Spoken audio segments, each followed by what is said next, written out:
दोस्तों, माँ मैं कलेक्टर बन गया बुक का पार्ट अंतिम घोर संघर्ष। कोलकाता से दिल्ली आने के बाद मैं पढ़ाई में फिर से लग गया। मेरे प्रयत्नों में गति आ गई। मार्गदर्शन हेतु क्लास में जाने का निर्णय भी कर लिया। मेरे दफ्तर का प्रशिक्षण पूर्व दिल्ली के सीएमसी नामक संगणक प्रशिक्षण केंद्र में चल रहा था।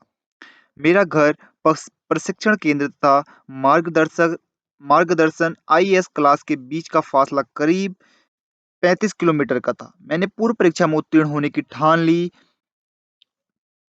अतः इतनी गहमा-गहमी में भी मैं जब भी जहाँ भी समय मिलता पढ़ता रहता। बस में, बस अड्डे पर, क्लास में, जहाँ भी समय मिलता मैं अपने इच्छित कार्य में चिपका रहता।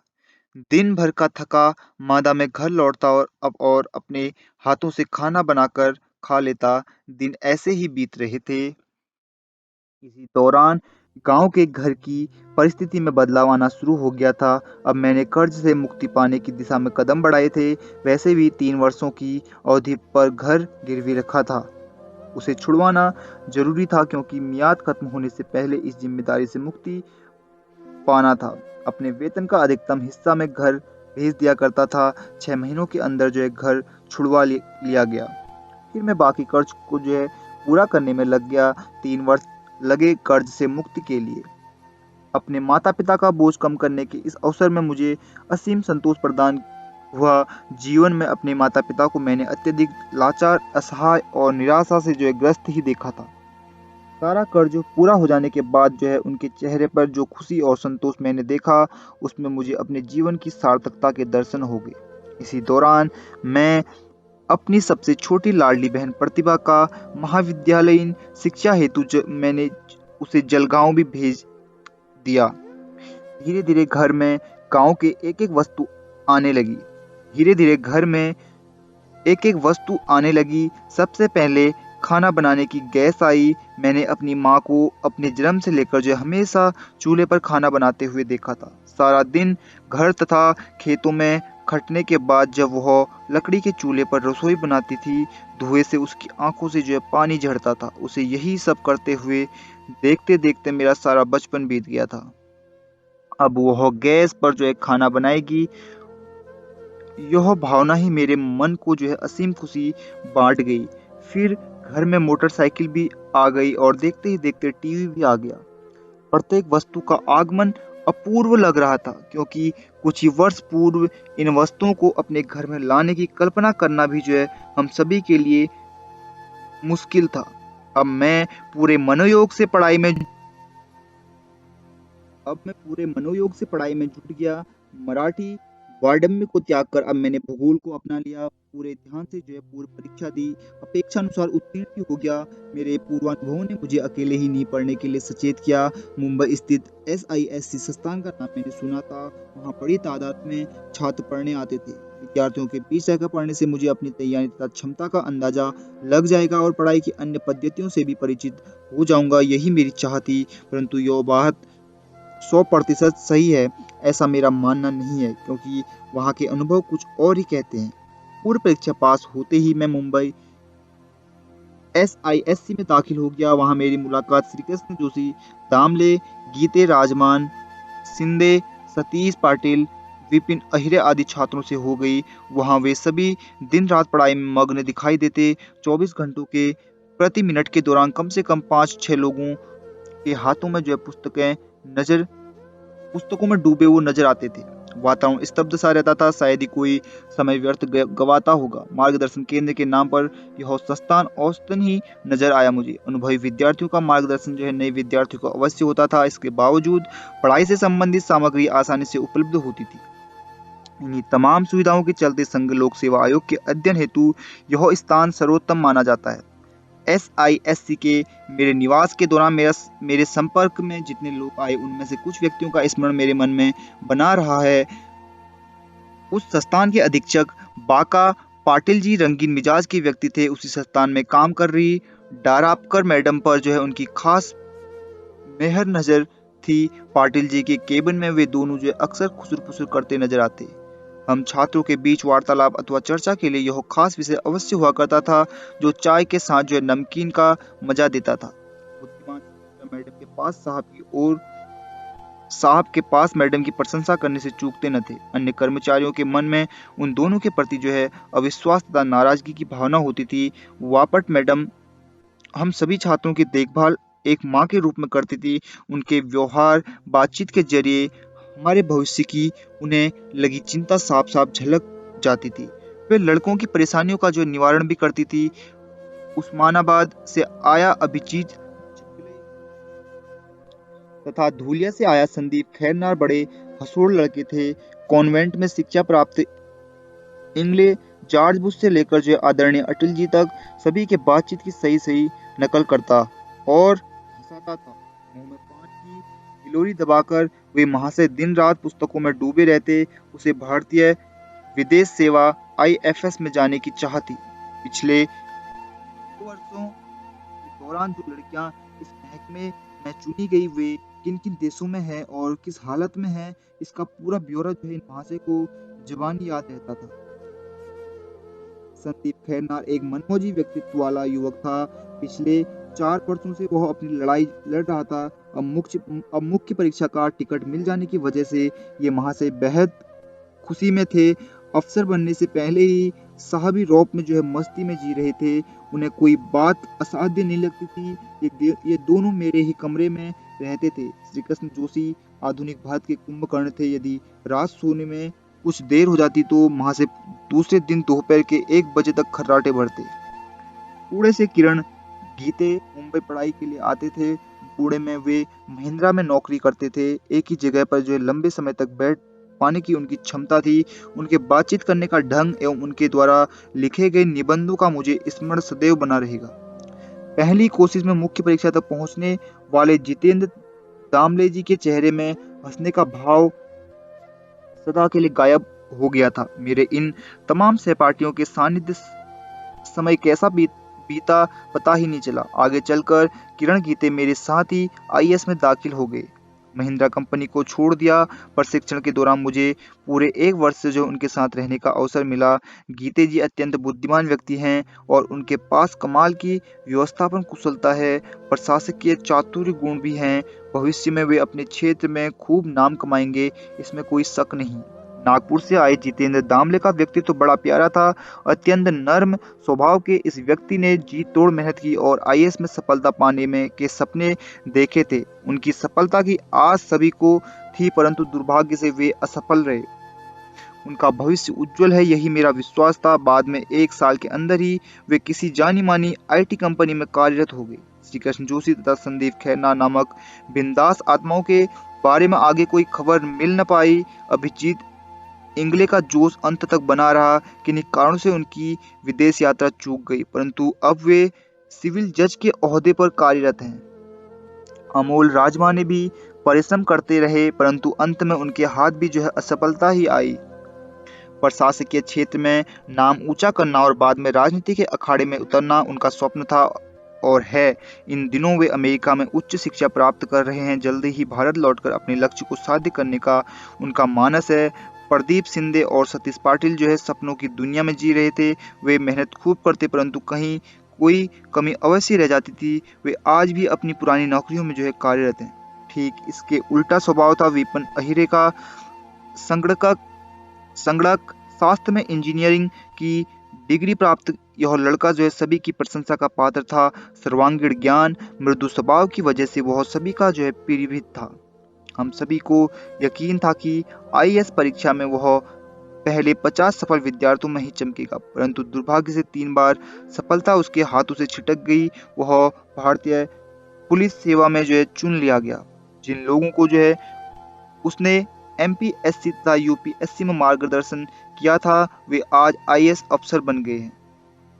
एक कटु सत्य यह भी है कि महाराष्ट्र प्रदेश से स्पर्धा परीक्षाओं में बहुत ही कम विद्यार्थीगण सम्मिलित होते हैं और असफल भी हो जाते हैं। इनकी तुलना में उत्तर प्रदेश, बिहार, तमिलनाडु से चुने जाने वालों की संख्या जो है लक्षणीय दिखाई देती है। यह फर्क क्यों है, इसे जानने का मेरा प्रयास रहा। कई खामियां जो है नजर आई मुझे महाराष्ट्र की तरुणाई में। अधिकांश युवक अपने परिवार से तथा अपने प्रांत से इतना अधिक लगाव रखते हैं कि बाहर निकलने के अवसरों की ओर उनका अधिक ध्यान होता ही नहीं। अपने लोगों में रहकर रूखी सूखी खा लेना उन्हें अधिक पसंद है। दूसरी अहम बात यह भी कि जो युवक इस बेजोड़ सफलता को प्राप्त कर लेते हैं वे देश के दूर दराज के इलाकों में कार्यरत होते हैं, अतः उनकी बेजोड़ सफलता जीवन मान ओहदा आदि से यहाँ के युवक जो है अभिभूत नहीं हो पाते हैं। फिर उन परीक्षाओं से आकर्षण ही नहीं हो पाता है। महाराष्ट्र निवासी जो युवक स्पर्धा परीक्षा में सम्मिलित होने का विचार रखते हैं उनमें उस परीक्षा की तैयारी में अन्य सारा कुछ भूलकर तल्लीन हो जाने की मानसिकता का अभाव जो है पाया जाता है। उस आह्वान को स्वीकारने में लगने वाले दमखम का भी जो है अभाव पाया जाता है। मैंने इस बात को जो है खुद अनुभव किया है कि अन्य प्रांतों से हजारों विद्यार्थीगण इस परीक्षा में सफलता पाने हेतु 2-3 वर्षों तक जो है अपने परिवार से दूर दिल्ली जैसे बड़े शहरों में रहकर निरंतर अपने लक्ष्य की ओर बढ़ने के कठिन प्रयास करते रहते हैं। ध्येय से जरा भी विचलित नहीं होते हैं। उद्देश्य पूर्ति के लिए लगने वाली समस्त जानकारी को इकट्ठा करते रहते हैं, कड़ी मेहनत करते हैं, अपने उद्देश्य की ओर शुरू से ही योजनाबद्ध तरीके से निकल पड़ते हैं। यह सारी तैयारी वे 3-4 वर्ष पहले से शुरू कर देते हैं। इन सभी प्रयासों में महाराष्ट्र के छात्र पिछड़ जाते हैं। छात्रों के बीच ज्ञान का आपसी आदान प्रदान भी महत्वपूर्ण मुद्दा है। मुख्य परीक्षा देने के बाद जब मैं घर लौटा मेरे विवाह को लेकर घर में चर्चा होने लगी। आईएएस होने से पहले विवाह का विचार भी करना मैं नहीं चाहता था क्योंकि अन्य भी कुछ समस्याएं थी।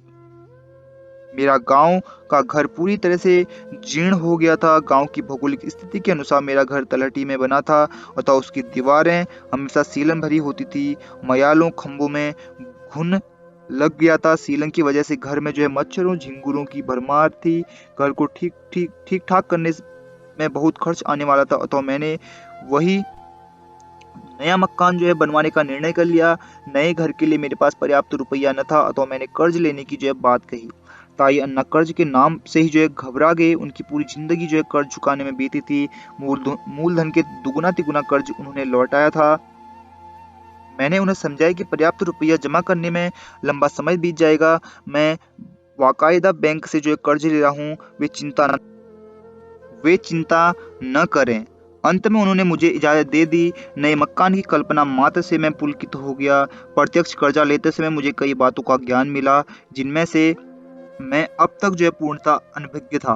अखबारों, टेलीविजनों आदि प्रसार माध्यमों में दिखाए जाने वाले विज्ञापनों में कर्ज प्राप्त करने के प्रति जो सुलभता दिखलाई जाती है यह काम उतना सरल कदापि नहीं है। सबसे अहम बात मेरी समझ में यह आई कि गांव खेड़ों में फैली प्राइवेट बैंक शाखाएं सिर्फ शहरी विभाग को जो है कर्ज देती हैं।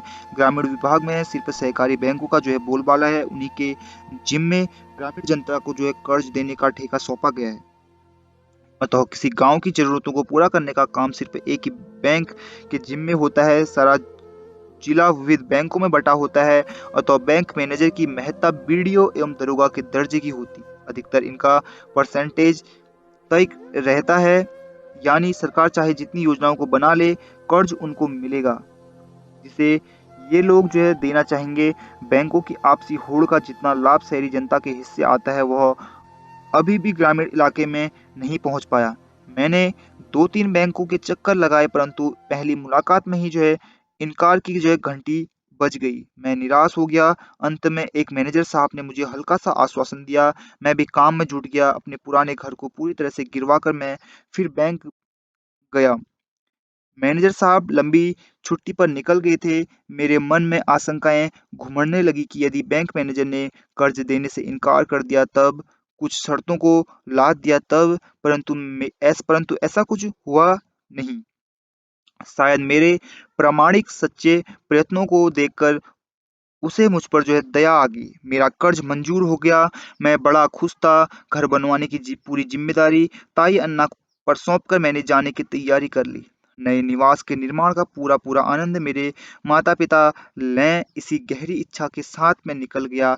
अपने स्कूली दिनों से मैं एक विदारक सत्य देखता रहा हूँ। तहसील कार्यालय में किसी भी काम के लिए वेंडर से लेकर तहसीलदार तक बनी श्रृंखला प्रतिदिन अनेकों लोगों को लूटती रही है।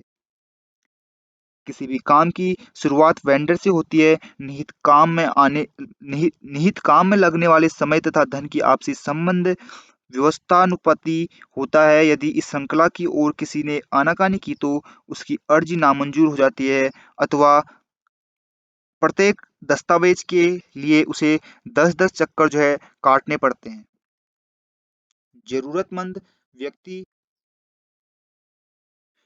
बार-बार छुट्टी लेने से रहा और आने-जाने का किराया खर्च करने से भी रहा। ऐसी हालात में वह सामने वाले की जेब गरम करना आसान समझता है, यानी कुल मिलाकर कर्मचारीगण घूस देने पर मजबूर कर देते हैं। यह लालच भरी आदत तो अब इतनी आम हो गई है कि छोटी-छोटी कर्मचारी पहली मुलाकात में ही कह देते हैं, साहब की जेब गरम किए किए बगैर काम नहीं होगा। ऐसा कहते हुए भी वे ही पैसा हड़प लेते हैं। एक ज़माना था कि घूसखोरी चोरी छिपे होती थी, परंतु अब तो मानो सरेआम हक हक ही बन गया है ऊपरी कमाई का। इस यंत्रणा के खिलाफ आवाज़ उठाने वाले के काम की धज्जियां उड़ा दी जाती हैं। ऐसा इस उत्पीड़न से कोई कैसे छुटकारा पाए, यह भी एक गहन समस्या हो गई थी। जब मैं घर बनवा रहा था, मेरा चचेरा भाई बापू ही बाहर के काम निभाता था, अतः इस तरह की आँच मुझ मुझ तक पहुंच न पाई थी। इसी काम के दौरान एक बार मेरा पाला पंजीयन दफ्तर से पड़ा। मेरी फाइल अंदर जाने के बाद मुझे संदेशा मिला कि कुछ पैसे देने पड़ेंगे। मैं इस उसूलों का पक्का था, अतः मेरा खून खौल गया। मैंने घूस देने से साफ इनकार कर दिया। अब दफ्तर में मेरे बारे में पूछताछ होने लगी।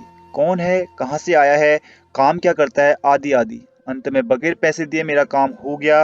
रुपये चढ़ने के कई चारागाह में सरकारी महकमों में बचपन से देखता आया हूँ। जब से मैंने आईएएस होने का विचार पक्का किया है, उसी समय से मैं निरंतर यही सोचता रहा हूँ कि इस प्रकार की हीन मंत्रणा से हम छुटकारा किस तरीके से पा सकते हैं। इस दिशा में हम सब मिलकर क्या ठोस कदम उठा सकते हैं। मुख्य परीक्षा हो जाने के बाद उसका नतीजा घोषित होने के दरमियान का समय करीब 4 महीनों का होता है। वैसे तो सारी प्रक्रिया संगणक के माध्यम से होती है, फिर भी इतना विलंब नतीजा घोषित करने में क्यों होता है, पता नहीं। इस लंबे समय को काटना परीक्षार्थियों को बड़ा कठिन लगता है, क्योंकि भले ही पर्चे अच्छे लिखे होंगे, परंतु सफल होने की पूरी गारंटी किसी को नहीं होती। इसीलिए आसानी से न कटने वाले इस समय को कूलिंग पीरियड कहा जा सकता है। अधिकांश छात्रगण इस कूलिंग पीरियड में अगली परीक्षा अथवा अगली मौखिक परीक्षा इंटरव्यू की तैयारी में लगते नहीं है। एक बार नतीजा आ गया तो बाद में इंटरव्यू के लिए करीब 10 दिनों की अवधि प्राप्त होती है, फिर भाग दौड़ मच जाती है। इन इन 4 महीनों के दौरान मैंने अपना सारा ध्यान अपने दफ्तर के काम में बिताना पसंद किया, क्योंकि मेरा मन कहता रहा कि तुम वेतन तो पूरा पाते हो और छुट्टी लेकर परीक्षा में सम्मिलित भी होते हो, अतः दफ्तर के काम की ओर तुम्हें अब और अधिक ध्यान देना चाहिए। वही न्याय संगत बात होगी। एक अपराध भाव मन में जागृत हो जाता है और मैं पूरी मुस्तैदी से दफ्तर के में काम में लग जाता। पूरे साल में जितना काम अपेक्षित होता है, उस सारी की भरपाई मैं इन्हीं 4 महीनों में पूरी कर देता। अतः मेरी कार्य क्षमता की ओर उंगली उठाने का मौका न तो कभी मैंने अपने सहकारियों को दिया और न ही अपने वरिष्ठों को। 2 वर्ष के मेरे प्रशिक्षण के बाद मेरी नियुक्ति वाणिज्य मंत्रालय के आपूर्ति एवं निपटान महानिदेशालय में सहायक निदेशक के पद पर हो गई। इस महकमे में आने के बाद सही मायनों में मैं अगली तैयारी में जुट गया। वहां जो अनुभव मुझे आए, उनका मेरे भविष्य पर गहरा असर पड़ा। प्रशिक्षण के बाद जब मैं बड़ी उम्मीदों के साथ इस दफ्तर में आया, वहां आते ही मेरा मन घोर निराशा से भर गया। मेरे अन्य तमाम सहकारियों के दफ्तर बड़ी अच्छी व्यवस्था से सजे हुए थे, परंतु मेरा दफ्तर मुर्गी के दड़बे जैसा गंदा बिखरा पड़ा था। सुस्त विभाग प्रमुख, आलसी व अनुशासनहीन कर्मचारी आदि को देखकर उस माहौल में मेरा मन ही उचट गया। कामकाज का पता ही नहीं। हमारे निर्देशक अशोक कुमार जी अपनी सुंदर निजी सचिवों के साथ घंटों बतियाते रहते। उन्हें अन्य अधिकारियों से बातचीत करने के लिए समय ही नहीं मिल पाता। दिल्ली के मंत्रालय की कार्य पद्धति का मेरा अनुभव अत्यंत कटु रहा। वहां मैंने पाया कि कर्मचारियों, वरिष्ठों आदि को एक दूसरे से कुछ लेना देना नहीं होता है। 11 बजे से पहले ही कोई भी कर्मचारी दफ्तर में आता नहीं है। तमाम कार्यालयों में जरूरत से कहीं अधिक कर्मचारियों को भर्ती करा लिया गया है।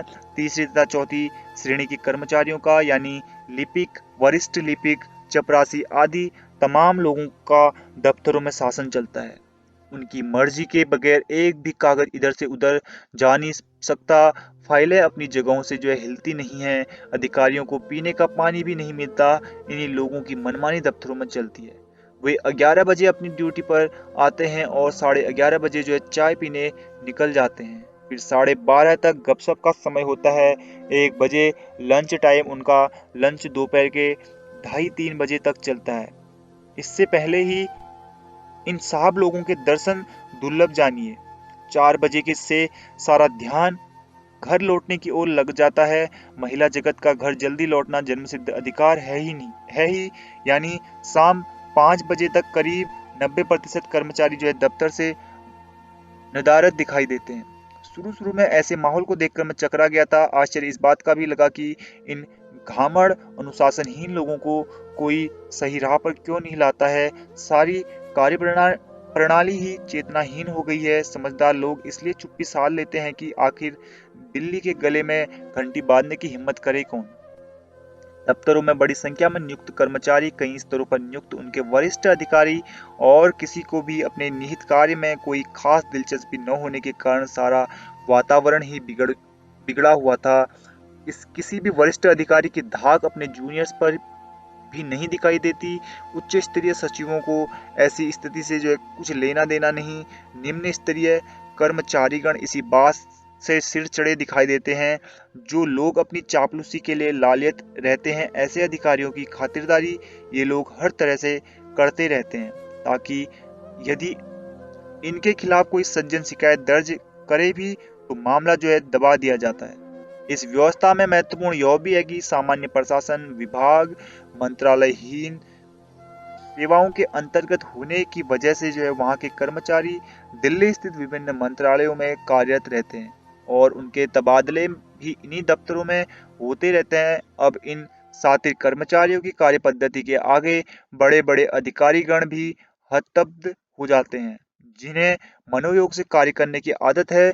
जो इस व्यवस्था में सुधार चाहते हैं, उन्हें यह सारा खटकता है। मन लगाकर 15-16 घंटे काम करने वाले लोग इस माहौल से नाराज रहते हैं, दुखी रहते हैं, क्योंकि व्यवस्था को बदलना उनकी क्षमता के से परे है। बाकी सामान्य जन चुपचाप सहते रहते हैं और इसी व्यवस्था से जुड़े रहते हैं।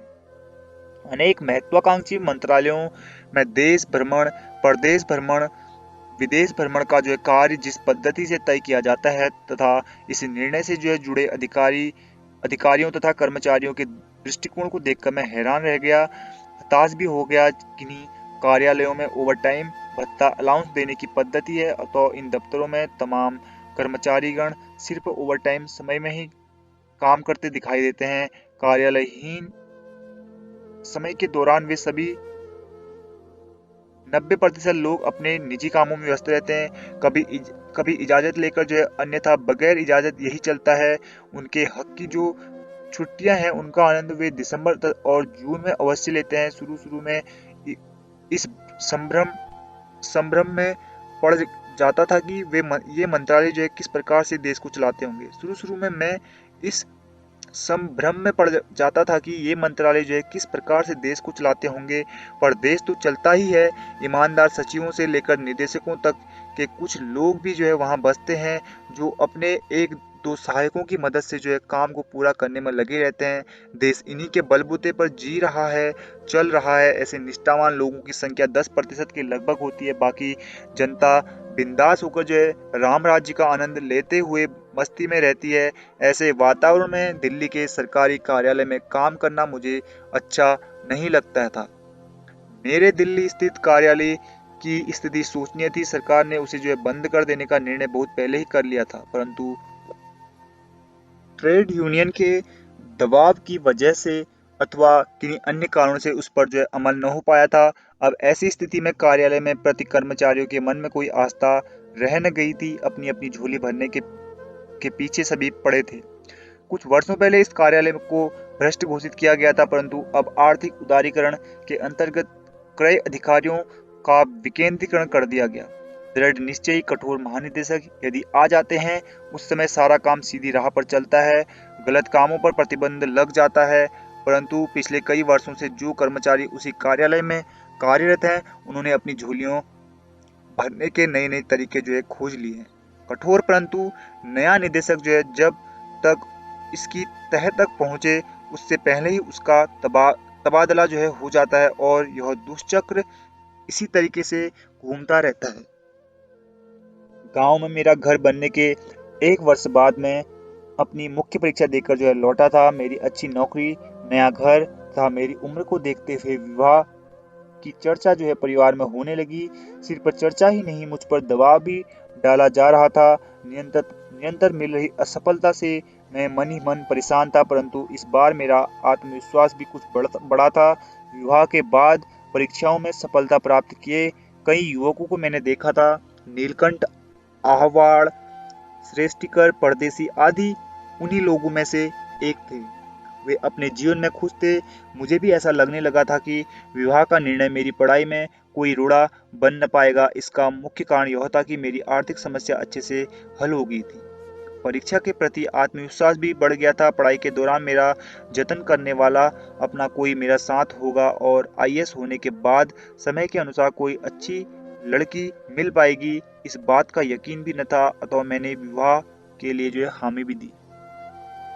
मैं मध्य वर्गीय परिवार की पढ़ी लिखी अच्छे स्वभाव की लड़की से, जो मेरी परिस्थिति को, मन स्थिति को समझ सके, से विवाह करने को तैयार था। मुझे डर था कि बड़े घर से आई लड़की मेरे माता पिता से, मेरी बहनों से स्नेहपूर्ण नाता जोड़ पाएगी क्या, मेरे मन को समझ पाएगी क्या, क्या मेरे परिवार का एक अविभाज्य अंग बनकर खुशी से जीवन बिता पाएगी। इसीलिए मध्यवर्गीय परिवार का विकल्प मैंने चुना था। कई बार मन में यह विचार भी आता था कि किसी गरीब परिवार की अपाहिज लड़की से शादी की जाए और दुनिया के सारे सुखों से उसका जीवन भर दिया जाए, परंतु यह विचार मन में ही रह गया। धीरे धीरे मेरे लिए रिश्ते आने लगे। आसपास के परिवारों की नज़र मुझ पर लगी रही। मैं कब लौट कर आता हूँ और शादी के लिए तैयार हो जाता हूँ, इसी प्रतीक्षा में वे थे। गांव का माहौल ही कुछ ऐसा होता है कि जाने पहचाने परिवारों में रिश्ता तय किया जाता है। परंपरागत कुछ मान्यताएं ऐसी भी थी हैं कि इन हैं कि किन्हीं विशेष गांव परिवारों में विवाह का रिश्ता जोड़ना ही नहीं है।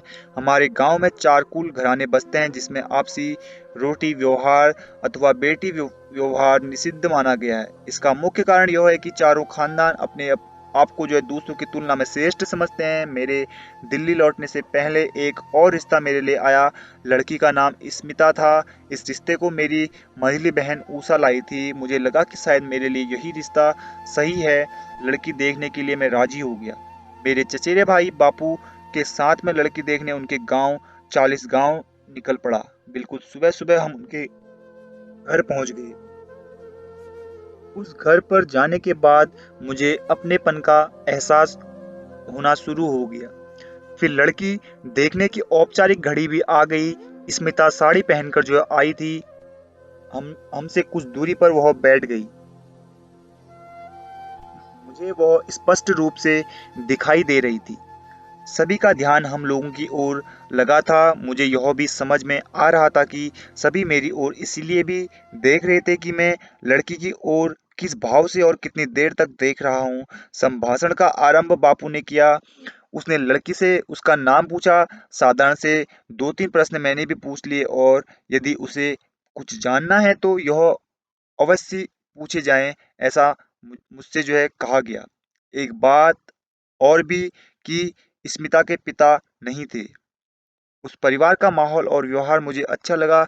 लड़की की सरलता, उसका व्यक्तित्व तथा सीधी स्पष्ट बात करने का तरीका मुझे अच्छा लगा। लड़की तथा उसके परिवार में मीन मेघ निकालने जैसी कोई बात हमें नजर नहीं आई। वहां से लौटने पर मैं तुरंत दिल्ली रवाना हो गया। मैंने लड़की पसंद होने की खबर उन्हें दे दी थी। यह सारा कुछ इतने सादे तरीके से हुआ कि आस पड़ोसियों को पता ही नहीं चला कि लड़का कब आया, कब कब देखा और कब रिश्ता जो है पक्का भी हो गया। बाद में ईमेल के माध्यम से मैंने स्मिता को अपने विगत जीवन के प्रति, वर्तमान की स्थिति के प्रति तथा भविष्य की आशाओं के प्रति जो है अवगत कराया। मेरी सही आर्थिक स्थिति, अड़चनें भी, अपनी आईएएस की परीक्षा तथा मेरी पत्नी के रूप में किन्हीं समस्याओं से जो है सामना भी करना पड़ेगा, इसका सही अंदाजा भी उसे जो है मैंने दे दिया और अंतिम निर्णय करने का जो है अधिकार भी सौंप दिया। दहेज प्रथा का मैं कड़ा विरोधी हूँ, अतः दहेज लेने का सवाल उठता ही न था। मेरी परीक्षा का नतीजा आ जाने के बाद जून में विवाह करना निश्चित हो गया। जीवन के एक नए मोड़ पर अब मैं आ गया था। मेरी बेचैनी कम न हो रही थी, क्योंकि मेरे काम से मुझे जो है संतोष मिल न रहा था। बार बार लगता था कि मैं व्यर्थ समय गवा रहा हूँ, परंतु मेरे पास कोई और चारा था नहीं। मेरा सारा ध्यान मेरी परीक्षा के नतीजे पर लगा हुआ था। दिल्ली में मेरे साथ भारतीय सूचना सेवा, इंडियन इंफॉर्मेशन सर्विस के विजय पिंगले तथा भारतीय व्यापार सेवा, इंडियन ट्रेड सर्विस के रवि पाटिल भी थे। हम तीनों प्रति शाम को तथा छुट्टी के दिन अपने इंटरव्यू की तैयारी में जुट गए। विजय की पत्नी सुषमा भी हमारी मदद करती थी। हम आपस में एक दूसरे से सवालों को पूछते और इंटरव्यू का जो है अभ्यास करते। इस अभ्यास का अच्छा लाभ रहा। कम समय में, कम शब्दों में सही सटीक जवाब देने का गुर सीधे धीरे धीरे जो है हम हासिल करने लगे थे। फिर हमने सारे जवाब टेप कर लिए और उन्हें सुनना जो है आरंभ कर दिया।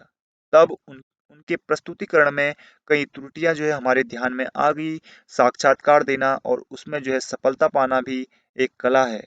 जब तक आप अपने जवाबों के माध्यम से प्रश्नकर्ता से संवाद नहीं साधते, वह आपकी योग्यता को परख नहीं पाएगा। यही यही साक्षात्कार इंटरव्यू का जो है मूल मंत्र है। हमारे मित्र श्री नीलकंठ सेलके जी ने इस कला में महारत पाई थी। आपकी शिक्षा, नौकरी का ओहदा, नौकरी स्वीकारने के कारण राष्ट्रीय तथा अंतर्राष्ट्रीय उथल पुथल तथा आपके शैक्षिक विषयों के दायरे में ही साक्षात्कार के संदर्भ जो है घूमते रहते हैं। तत्परता, निर्णय करने की क्षमता, अधिकारी पद में जो है अपेक्षित सहिष्णुता, आम लोगों के लिए जो है काम करने की तैयारी, उनकी समस्याओं के समाधानों को खोजने एवं कार्यान्वित करने की लगन तथा अन्य किन्हीं बातों का प्रदर्शन ही इंटरव्यू में जो है अपेक्षित रहता है। सेलके जी के मतानुसार इंटरव्यू में वे जितना और जैसा चाहते हैं वही हमें जो है उनके सम्मुख प्रस्तुत करना चाहिए। साक्षात्कार लेने वाले व्यक्ति को जो सटीक जवाब आपसे अपेक्षित है, बस उन्हें उसी तरीके से जो है पेश करें। यदि किसी मुद्दे पर आप उनसे सहमत नहीं भी हैं, फिर भी वह स्थान और समय जो है असहमति के प्रदर्शन हेतु कदापि ठीक नहीं है। इस प्रकार के अनेक मुद्दों से मैं परिचित होता गया। सेलके जी की समय समय पर मिली मदद, विजय रवि के साथ की गई तैयारी की वजह से मेरा आत्मविश्वास दुगना हो गया। अच्छे इंटरव्यू के प्रति मैं आश्वस्त होता गया। अब मैं गांव खेड़े से आया शर्मीला, डरा डरा सा युवक नहीं रह गया था। पिछले 3-4 वर्षों की मेरी असफलताओं ने तथा देशाटन ने मुझे जो है मजबूत बना दिया था। अपनी आत्ममग्नता को त्याग कर अब मैं एक खुला मन इंसान बन गया था। अत्यधिक भावना प्रधान रहने वाला मैं अब किसी हद तक जो है तटस्थ भी बन गया था, साथ ही व्यवहारिक भी। मेरे इस बदलाव का मुख्य कारण था मेरे आसपास का वातावरण। मेरी समझ में यह बात अच्छी तरह से आ गई थी कि यदि मुझे लोगों में रहकर लोगों के हित में कार्य करना है, तब मुझे अपने खास दृष्टिकोण, मानसिकता तथा व्यवहारिकता में बदलाव लाने की नितांत जरूरत है। मैं गहरी आतुरता से अपने नतीजे की प्रतीक्षा में लगा था। वह दिन भी आ गया। मन ही मन लग रहा था कि कोई आए और धीरे से मेरे कानों में सफलता की सुखद वार्ता को दे जाए, परंतु वास्तव में ऐसा कुछ हुआ नहीं। मैं अपने कार्यालय में था। दोपहर को रवि का फोन आया कि वह पास हो गया है। मैं तुरंत लोक सेवा कार्यालय की ओर निकल पड़ा। वहां प्रत्याशियों की भीड़ चिपकी हुई थी। मैंने लिस्ट में नंबर खोजना आरंभ कर दिया और अपने नंबर को वहां पा भी लिया। एक और सीढ़ी पार होने की खुशी मुझे जो है मिल गई। अब मेरे और मेरे ध्येय के बीच में मात्र एक सीढ़ी जो है इंटरव्यू का फासला था। हम तीनों ने जो है जमकर इंटरव्यू की तैयारी शुरू कर दी। रवि पाटिल का आत्मविश्वास सर्वाधिक था। हमें कभी कभी जो है उसकी बातों से डर भी लगने लगा था, क्योंकि अंतिम सीढ़ी पार करने से पहले ही अपने ईमेल पते में इन महाशय ने जो है आईएएस लिखना जो है आरंभ कर दिया था। किसी भी हालत में मुझे यह अवसर अब खोना नहीं था। मैंने इंटरव्यू के प्रति और जानकारी इकट्ठा करना आरंभ कर दिया। नौकरी, जिला, निहित विषयों पर पूछे जाने वाले संभाव्य प्रश्नों को ध्यानपूर्वक पढ़ा और दोहराता भी रहा। मुख्य परीक्षा का नतीजा घोषित हो जाने के बाद दिल्ली में इंटरव्यू मार्गदर्शन का बाजार जो है गर्म हो जाता है। अब जिन प्रत्याशियों को किसी भी हालत में इंटरव्यू में सर्वोत्तम प्रदर्शन की आस रहती है, वे इस बाजार के ग्राहक बन जाते हैं। एक हफ्ते के इन मार्गदर्शक कक्षाओं में हजारों रुपयों प्रति प्रत्याशी की आहुति चढ़ती है, परंतु ठोस आश्वासन किसी को नहीं दिया जाता। सफलता पाने का जिनकी हैसियत इतना रुपया खर्च करने की होती है, वे वहां जाते हैं, जिसका मुख्य कारण यह भी है कि बाद में पछतावा न हो कि मेरी असफलता का कारण वहां का मार्गदर्शन न लेना ही था। हम लोग इस बाजार को जो है मुर्गा हलाल की जो है उपमा दिया करते थे। इंटरव्यू के समय जो है अफवाहों का, किस्सों का बाजार भी जो है गर्म रहता है। यानी हर साल 4-5 मेंबर्स जो है इंटरव्यू लेते हैं। वहां पूछे जाने वाले प्रश्नों की जो है अटकलें, कौन कितने नंबर देता है, किसकी इसकी अटकलें भी जो है चरम सीमा पर होती हैं। किस प्रकार के और किस प्रकार से जो है प्रश्न पूछे जा रहे हैं, इस बारे में खुसर पुसर भी जो है चलती है। हम लोगों का इंटरव्यू ठीक ठाक रहा। इंटरव्यू हो जाने के बाद प्रत्याशियों के अनुभव जो है सुनना भी मजे की बात होती है। करीब 1 महीने तक इंटरव्यू का सिलसिला जारी रहता है।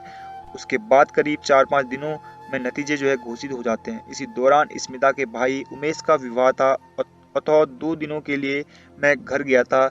मई की तपती धूप ने मुझे वहां अच्छा झटका दे डाला। मैं स्मिता से मिला भी, परंतु मेरा स्वास्थ्य ठीक नहीं था, शायद लू लग गई थी। उसी हालत में मैं दिल्ली लौट आया। दूसरे दिन मेरा नतीजा निकलने वाला था। इस अंतिम नतीजे के बाद सिर्फ 8 दिनों के अंदर अगली पूर्व परीक्षा देनी होती है। मैंने पिछली मुख्य परीक्षा तथा इंटरव्यू पूरे मनोयोग से दिया था। मेरी गहरी इच्छा यही रही थी कि नौकरी, पढ़ाई और गृहस्थी का चक्कर एक साथ न चले तो बेहतर। यदि विवाह से पहले पास हो जाता हूँ, तब जीवन का यह नया प्रवास बड़ा सुखदायी होगा, परंतु मेरा भाग्य मेरा साथ दे न पा रहा था। रेल के लंबे प्रवास के बाद जब मैं दिल्ली स्टेशन पर उतरा, मुझे खूब थकान महसूस हो रही थी। स्वास्थ्य बिगड़ जाने के लक्षण जो है दिखाई दे रहे थे। पिछले 2 दिनों से खाना हजम न हो रहा था। उस दिन कार्यालय देर से जो है पहुंचा मैं।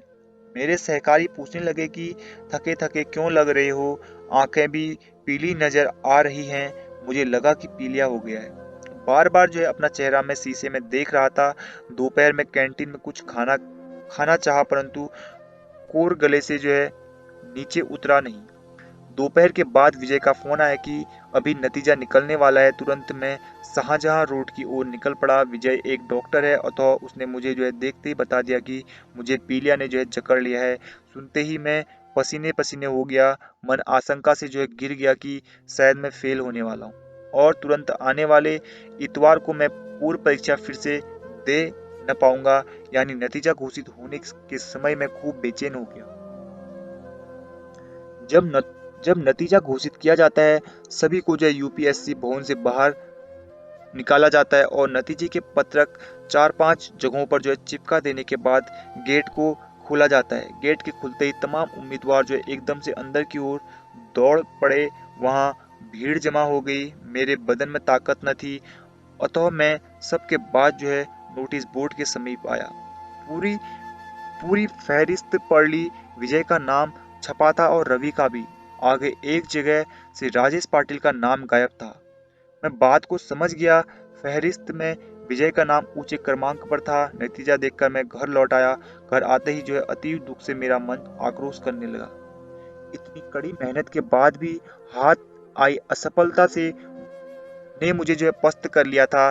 ताई अन्ना स्मिता को फोन पर यह खबर दे दी। मुझे मेरा भविष्य अंधकारमय लगने लगा। मेरे अपनों ने मेरे ढांढस बंधाया। इससे जो है पहले नतीजा आने के बाद मैं अगली पढ़ाई में जुट जाता था। वैसे तो इस परीक्षा में सभी को 1-2 धक्के अवश्य लगते ही हैं, परंतु इस बार में वाकई कुछ निश्चिंत सा था। परंतु इस आघात से मुझे लगा कि मेरा आईएएस होने का सपना जो है चकनाचूर हो रहा है। जिस तरह यह पीलिया की मार जब आईएएस का विचार जो है पहली बार मेरे मन में उपजा था, तभी से मैं अपनी ताई को कलेक्टर की माँ कहने लगा था। उसे बार बार कलेक्टर ही बनने का आश्वासन भी देता था। मैं तमाम विगत यादों में जो है खो गया। उसी दिन रविंद्र सेल के मुझे सांत्वना देने के लिए आया था, परंतु मेरा दुख तिल मात्र कम न हो रहा था। सारी रात मैं सो न पाया। कितने ही विचार मन में घुमड़ने लगे थे। उस स्थिति में मेरे सामने महत्वपूर्ण आह्वान था। 7 दिनों बाद की परीक्षा का फिर से एक बार वही पूर्व परीक्षा। डॉक्टर ने मुझे पूरे 10 दिनों तक जो है आराम करने के लिए कहा था। गांव में ताई अन्ना और मेरे अपनों की को जो है मेरी चिंता सताने लगी थी।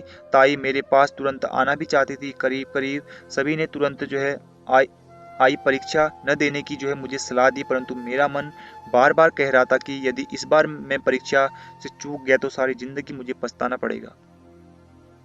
मैं कभी भी आईएएस हो न पाऊंगा। किसी भी हालत में मुझे यह परीक्षा देनी ही है। इसी दृढ़ विश्वास के साथ मैंने पढ़ाई की जो है सारी सामग्री सामने रख ली। अगले 7 दिनों दिन में बिस्तर पर जो है लेटे लेटे पढ़ाई करता रहा और ताकत बनाए रखने के लिए जो है निरंतर ग्लूकोज का पानी पीता रहा। वे 7 दिन मेरे लिए जो है 7 वर्षों समान जो है प्रतीत हो रहे थे। रात रात नींद नहीं आती थी। अकेलापन और जो है निराशा से ग्रस्त हो गया था मैं। मुझे समस्त समस्याओं का जो है सही समाधान मेरी परीक्षा में दिखाई दे रहा था। मैं दृढ़ विश्वास एवं पूरी ताकत से पढ़ाई में भिड़ गया। अतीत में हुई त्रुटियों गलतियों को दूर करने की ठान ली और प्रयत्नों में लग गया। स्मिता, बापू और विजय फोन पर मेरी जो है हिम्मत बढ़ा रहे थे, मुझे उत्साहित कर रहे थे। परीक्षा के दिन मैंने जो है अपने साथ ग्लूकोज की 3 बोतलें रख ली थी। परीक्षा केंद्र में जाने के बाद मुझे फिर से जो है कमजोरी ने घेर लिया था। एक जगह पर बैठ जाने के बाद मुझ में जो है उठने की भी ताकत रही न थी। पर्चा लिखने से पहले मैं पूरी 1 बोतल ग्लूकोज का पानी एक सांस में पी गया और लिखने में डट गया। बीच बीच में घूट घूट पानी पीते हुए मैं अपना पर्चा लिखता रहा। उस दिन मेरा पर्चा जो है पिछले सभी पर्चों की तुलना में बहुत अच्छा रहा। परीक्षा के बाद मैं फिर से नए उत्साह से संवर गया। माँ, मैं कलेक्टर बन गया। पीलिया से ठीक होने में मुझे पूरे 2 माह लग गए। जून के अंत में मेरा विवाह हो गया। वैवाहिक जीवन का आरंभ जो है हमारी कुल देवता महालक्ष्मी के दर्शनों से हुआ। विवाह के बारे में मैं अधिक सोचता न था, क्योंकि मेरा सारा ध्यान मेरे लक्ष्य पर केंद्रित था। विवाह के समय उत्साह भी जो है अपेक्षा से कम ही रहा। सफलता मिलने तक जो है अधूरेपन की भावना मन में बनी रही। दूसरा मुद्दा यह भी कि वैवाहिक जीवन के प्रति मन में एक तरह का जो है संभ्रम बना रहा। आने वाली लड़की क्या मेरे परिवारजनों के साथ सामंजस्य स्थापित कर पाएगी, हमारी समस्याओं को समझ पाएगी। परंतु स्मिता ने जो इन तमाम आशंकाओं को जो निकट भविष्य में ही सीमा पार भेज दिया। जिस प्रकार से मिश्री की एक डली पानी में घुलकर अपनी मिठास पानी को दे देती है, ठीक उसी तरह स्मिता हमारे परिवार में सहज रूप से जो है घुल मिल गई।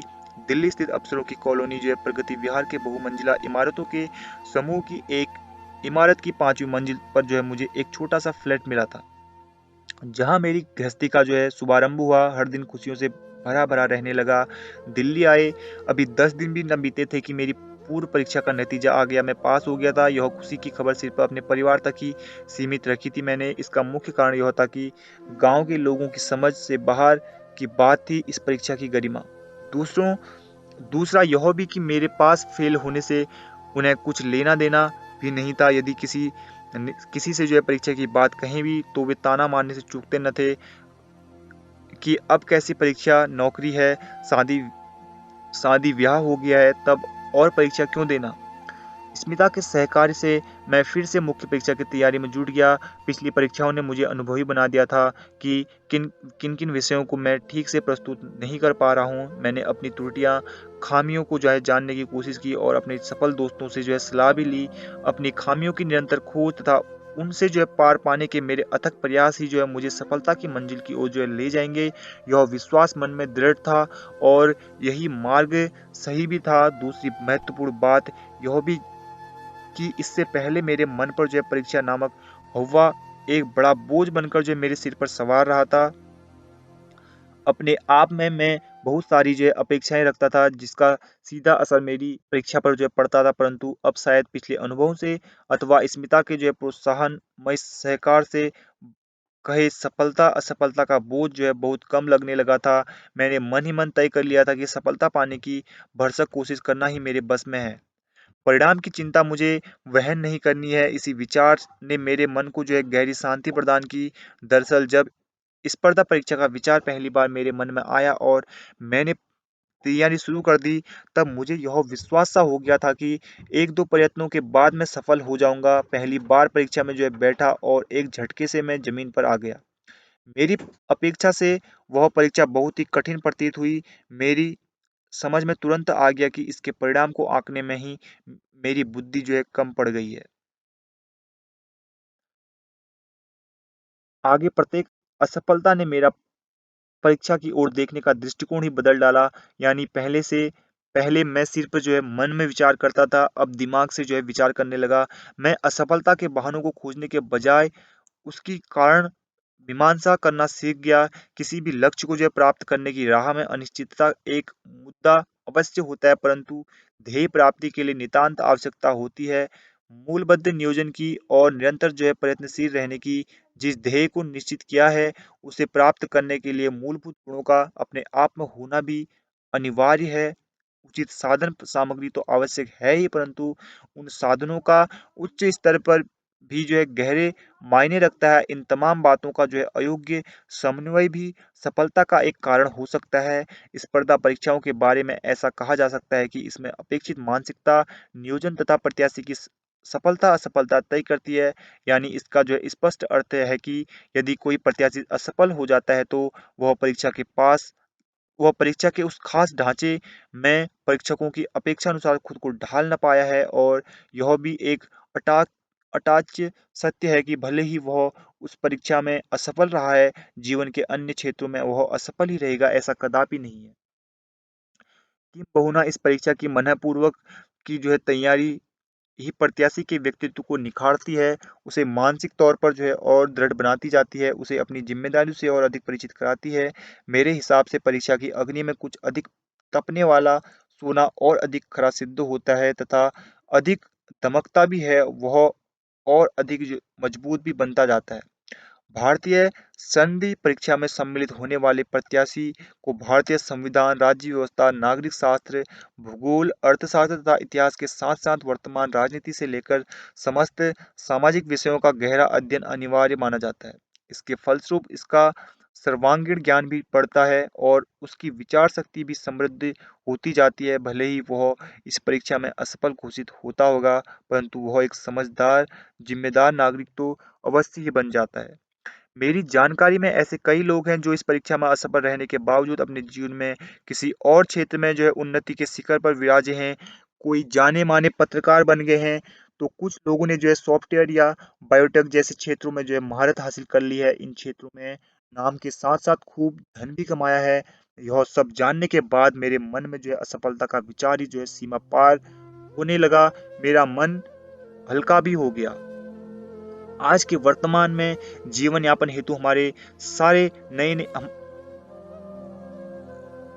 आज के वर्तमान में जीवन यापन हेतु बहुत सारे नए नए क्षेत्र उपलब्ध हो गए हैं। पुराने जमाने जैसा यह अवसर अब सिर्फ प्रशासकीय सेवाओं तक सीमित नहीं रह गया है। अब तो जितने ही क्षेत्र सर्वार्थ से समृद्धि देने में सक्षम हो गए हैं। अब यदि हम खेती से जुड़े कार्यों को ही देखें, तो वहाँ food processing, agro marketing, biotechnology में अनेक अवसर उपलब्ध हैं। बड़े शहरों में आईटी, होटलिंग, रियल एस्टेट तथा अन्य सर्विस क्षेत्र में भी जो अच्छे अवसर उपलब्ध हैं। ये सभी क्षेत्र होनहार तरुणाई की प्रतीक्षा में हैं। अंत में राजनीति का क्षेत्र तो है ही। गली से लेकर जो है दिल्ली तक इस क्षेत्र में पूरी ईमानदारी, कड़ी मेहनत तथा सच्ची लगन लगन से मनःपूर्वक कार्य करने वाले उम्मीदवारों की वाकई प्रतीक्षा है। लोगों के लिए जो है दूरदर्शिता तथा समायोजकता से विचार करने वाले युवक युवतियों की नितांत आवश्यकता है। भले ही प्रशासन में कार्य करने का मौका चूक गया हो, अन्य बहुत सारे जो है क्षेत्र तरुणाई के आगमन से आगमन में आंखें बिछाए बैठे हैं। सर्वार्थ से अपने देश को उन्नति के पथ पर जो है आगे बढ़ने में ही सच्चा पुरुषार्थ सिद्ध होता है। विवाह से पहले मेरी आदतें जो है अलग थी। घर लौटने पर जो है खुद ही खाना बनाओ और खुद ही सारा काम करो और साथ साथ जो है पढ़ाई भी करो। परंतु अब हालात बहुत बदल गए थे। मुझे परीक्षा की अब चिंता अवश्य थी, परंतु अब उसका बोझ जो है नहीं रहा था। अब समय से जो है अच्छा भोजन करना, जितना आवश्यक है उतना आराम करना और डट कर पढ़ाई करना मेरी दिनचर्या बन गई थी। इसका मुख्य कारण था स्मिता का आगमन। उसके हाथ का बना बढ़िया भोजन आदि आदि। परंतु वह शायद परेशान हो जाती होगी, क्योंकि विवाह के मात्र 10 दिनों के बाद से ही मुझे जो है पढ़ाई में जुट जाना पड़ा था। खैर, परीक्षा के लिए जो है 1 महीने पहले अच्छी पढ़ाई हेतु मैंने जो है छुट्टी लेनी चाहिए, परंतु मुझे हमेशा मदद करने वाली मेरी वरिष्ठ अधिकारी मिडाई जी ने छुट्टी देने से जो है साफ इनकार कर दिया। मेरी तो नींद ही हराम होगी, बगैर छुट्टी के पढ़ना नामुमकिन लग रहा था। मैं बड़े बेमन से दफ्तर जाया करता था। उस घड़ी में मेरे सहकारियों ने मेरी खूब मदद की। दफ्तर तो मानो मछली बाजार प्रतीत होना था। दिन भर लोगों का आना जाना लगा रहता था। इच्छुक व्यक्तियों से बोलना भी पड़ता था। सारा दिन यूं ही बीत जाता। शाम को जो है घर आने के बाद मिलने वाला जो है समय पढ़ाई के लिए जो है पर्याप्त नहीं होता था। जैसे जैसे दिन बीतने लगे, मेरी बेचैनी भी जो है बढ़ने लगी, निराशा भी बढ़ने लगी। कुछ तो उपाय खोजना ही था, क्योंकि मेरा मन जो है बार बार कह रहा था कि यदि इस बार नहीं तो कभी नहीं। अंत में मैंने जो है बीमार होने के बहाने छुट्टी की अर्जी दे दी। कोई अन्य विकल्प मेरे पास था ही नहीं। झूठ बोलने की तकलीफ भी हुई, परंतु आईएएस के जो है लक्ष्य हेतु मैं कोई समझौता नहीं करना चाहता था। मुझे छुट्टी न देने के कई कारण थे। इस विभाग में आने के पश्चात मैंने बहुत सारे काम कर लिए थे। मेरे विभाग के समस्त प्रकाशन सीडी रोम के माध्यम में उपलब्ध करवा दिए थे। मैंने बंद पड़ गए रिपोर्टर्स का जो है काम शुरू करवा कर जो उसका संगणकीकरण भी करवा दिया था। मेरे अपने तमाम महत्वपूर्ण काम मैंने जो है समय से पहले पूरे कर दिए थे। दुर्भाग्य से मेरे वरिष्ठ नहीं चाहते थे कि मैं परीक्षा दूं और तरक्की पाऊं। उनकी यह प्रतिक्रिया जो है मुझे अपेक्षित ही नहीं थी। दिल्ली में मेरी मुलाकात खानदेश निवासी श्री विनायक चौहान से हो गई थी। वे गुप्तचर विभाग में जो है कार्यरत थे। मेरे इस मित्र ने मेरा खूब साथ निभाया। कार्यालयीन समय में जो है पढ़ाई करने का गुरु उन्होंने मुझे सिखाया। उनके हंसोड़ तथा मजाकिया स्वभाव ने मुझे जो है बड़ी सीख दी। अपने आप की जो है उनसे तुलना करने पर जो है समझ में आया कि मैं जीवन का सही आनंद ले नहीं पाता हूँ। मेरा सारा ध्यान सदैव या तो अपनी समस्याओं में अटका रहता है अथवा सफलता के शिखर के जो है चारों ओर मंडराता रहता था। इन्हीं बातों में मैं अपनी सफलता के शिखर अब इन्हीं बातों में मैं अपनी सारी शक्ति जो है खर्च कर रहा था। यह आचरण वाकई जो है बड़ा ही तकलीफ देह था। विनायक जी से मैंने जीवन की ओर, अपनी समस्याओं की ओर सकारात्मक दृष्टि से देखना सीखा। हंसते खेलते उन पर जो है मात करना सीखा। अब परीक्षा के मैदान में जो है अंतिम लड़ाई जो है शुरू होगी। प्रतिफल मेरा हौसला बढ़ता गया, आत्मविश्वास भी बढ़ता गया और देखते ही देखते परीक्षा जो है समाप्त भी होगी।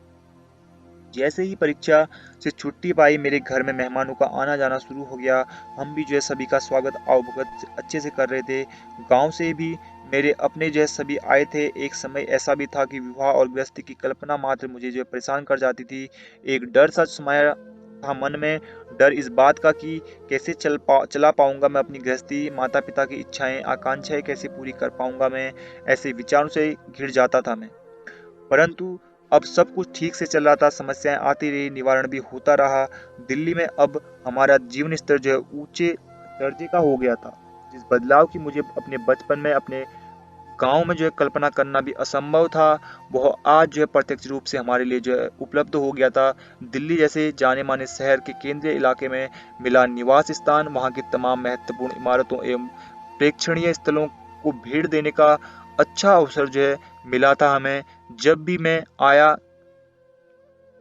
जब जी में आया, हम अपने मेहमानों के साथ जो है राजघाट, इंडिया गेट तथा अन्य महत्वपूर्ण स्थलों को देखने चले जाते। जीवन का सही आनंद ले रहे थे हम सभी।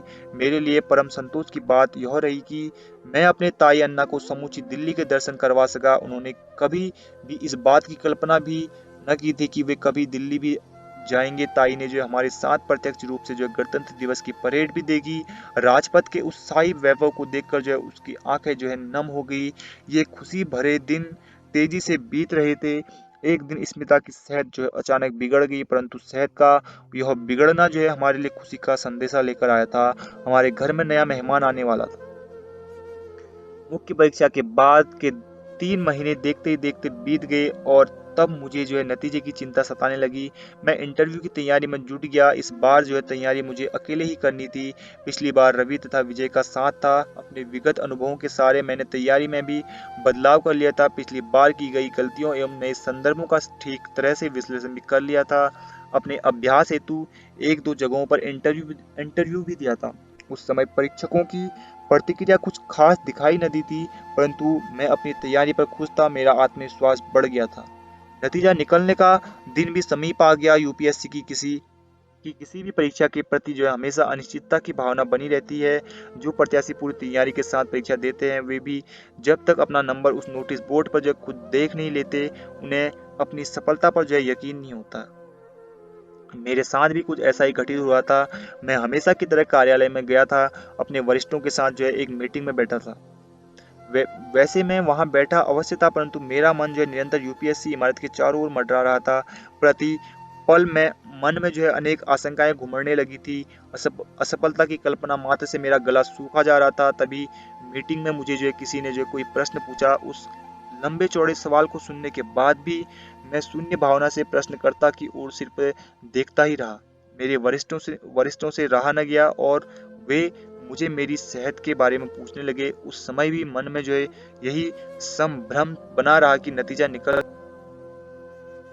उस समय मन में यही संभ्रम बना रहा कि नतीजा निकले भी और न भी। दोपहर में मैंने इंटरनेट पर यूपीएससी की साइट देखनी चाहिए, पर वह किसी कारण से जो है खुल नहीं पाई। मैं किसी गलतफहमी मैं निराश सा हो गया। अनायास ही मेरे कदम जो है यूपीएससी की इमारत की ओर बढ़ने लगे। जिस उम्मीद से, जिस आत्मविश्वास के साथ मैंने परीक्षा दी थी, वह पल खुलने लगा और पिछली तमाम असफलताओं का भूत मेरे सर पर जो है सवार हो गया। नोटिस बोर्ड को दूर से देखने के पल से उसके निकट पहुंचने के बीच मेरे मुख से अनायास ही कुछ शब्द निकल पड़े। मेरी नज़र जो है अब मेरा नंबर खोजने लगी। इच्छित नंबर वहां लिखा पाया मैंने और एक गहरी सांस भी ली।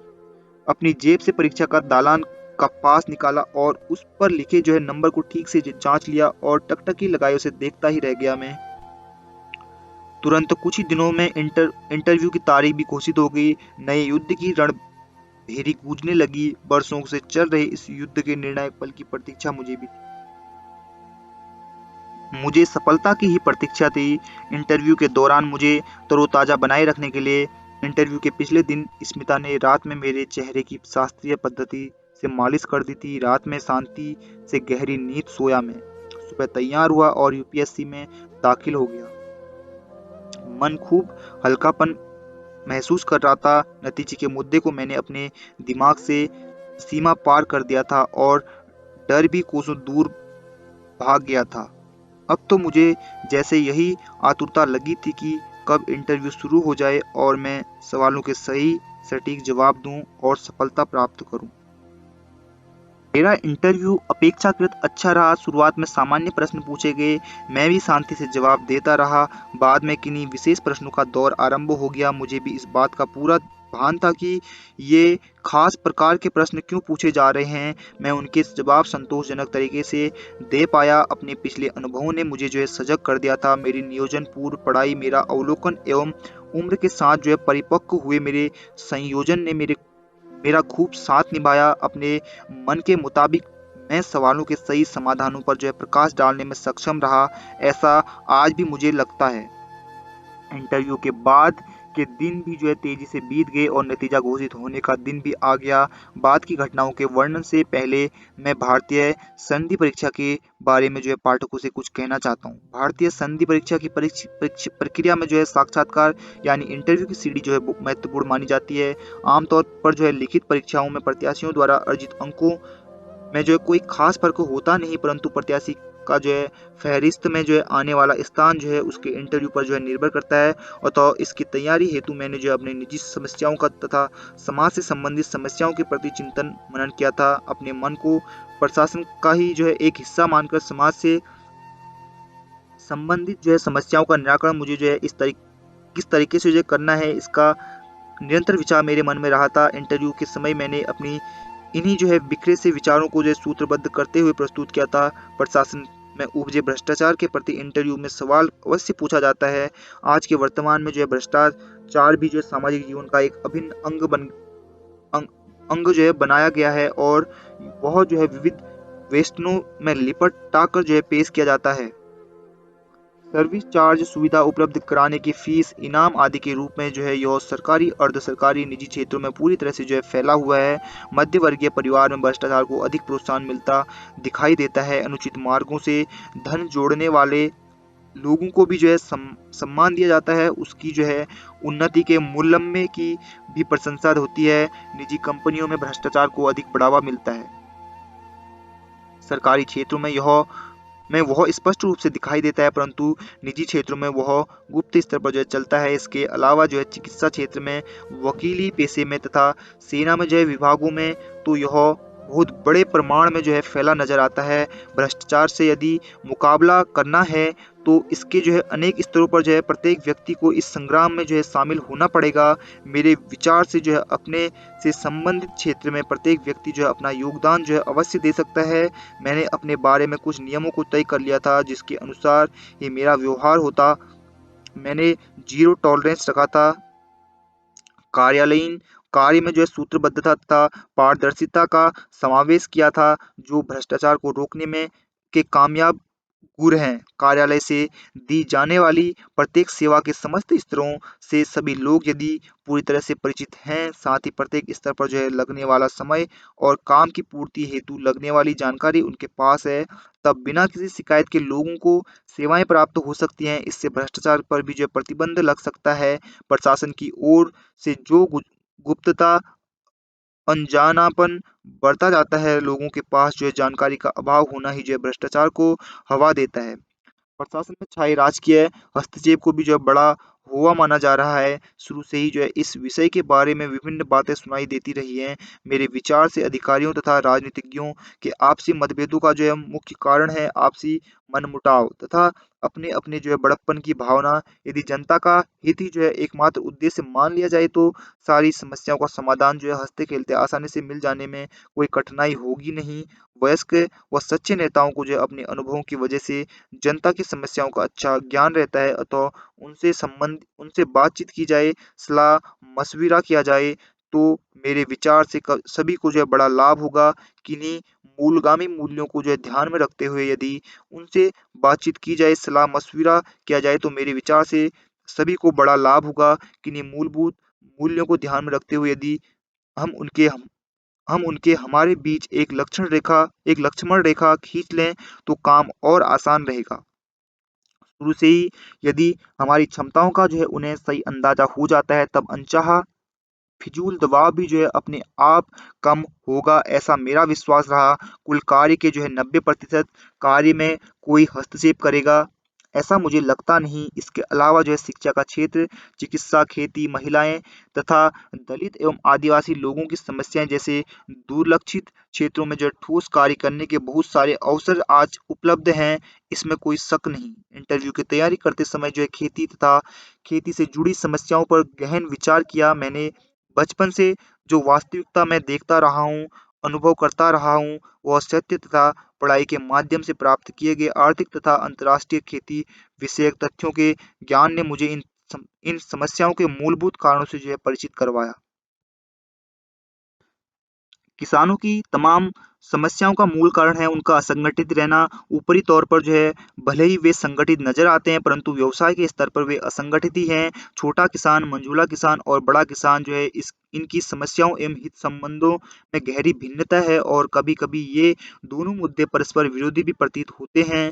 इनकी जो है इन्हीं समस्याओं के आधार का जो है जरूरत से अधिक लाभ लेते हैं दलाल, व्यापारी तथा जो है कृषि केंद्र संचालक आदि लोग। सत्य तो यह है कि किसानों के बल पर वे अपना जीवन यापन करते हैं। किसानों का जो है अज्ञानी तथा असंगठित होना ही इनके लिए जो है सर्वाधिक लाभदायक मुद्दा जो है सिद्ध होता है, यानी जो दलाल, व्यापारी तथा कृषि केंद्र संचालक पहले वर्ष सारा सौदा पैदल चलकर जो है करते थे, वह अगले वर्ष जो है मोटरसाइकिल पर घूमते हैं और उसके अगले वर्ष उनके नसीब में मोटर भी आ जाती है और बेचारा किसान अपनी टूटी चप्पल भी मोची से जो है हर साल दुरुस्त करवा कर जो है 3 वर्ष तक अपना काम चलाता है।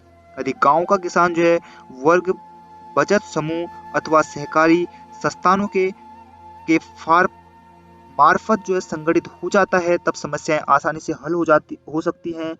इस संगठन के अंतर्गत कुछ किसान सभी किसानों को समय से बीज व खाद उपलब्ध करवाएंगे। कुछ किसानों की जिम्मेदारी होगी कि वे खेती की नई तकनीक से जो है तमाम खेतिहर भाइयों को अवगत कराएंगे और उनकी आवश्यक मदद भी जो है करेंगे। संगठित गुट से जो है बाकी लोग उपज के लिए जो है बाजार से संबंधित जिम्मेदारी भी उठाएंगे। ऐसा करने से उनकी भावतोल करने की क्षमता बढ़ेगी और उन्हें जो है लाभ भी होगा। खेती से संबंधित तमाम इकाइयों की पूर्ति यदि समय से हो जाती है, तब किसान बाजार के प्रति तथा माल के भाव के प्रति जो है आश्वस्त भी होगा और दुगने उत्साह से जो है अपने अपने काम में भी जुट जाएगा।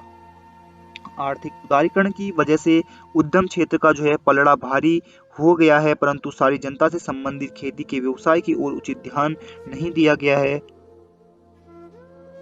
इस क्षेत्र की उन्नति के लिए कई आकर्षक योजनाएं आकर्षक आंकड़ों सहित घोषित होती हैं, परंतु खेतिहर भाइयों तक वे सिर्फ संस्थात्मक ढांचे के अभाव जो है पहुंच नहीं पाती। वे पहले ही गायब हो जाती हैं। कई बार यह बात भी ध्यान में आती है कि खेती से संबंधित क्षेत्रों में लगी बीमारियों का सही अक्सर इलाज करने के बजाय जो है ऊपरी तौर पर सिर्फ मरहम पट्टी की जाती है।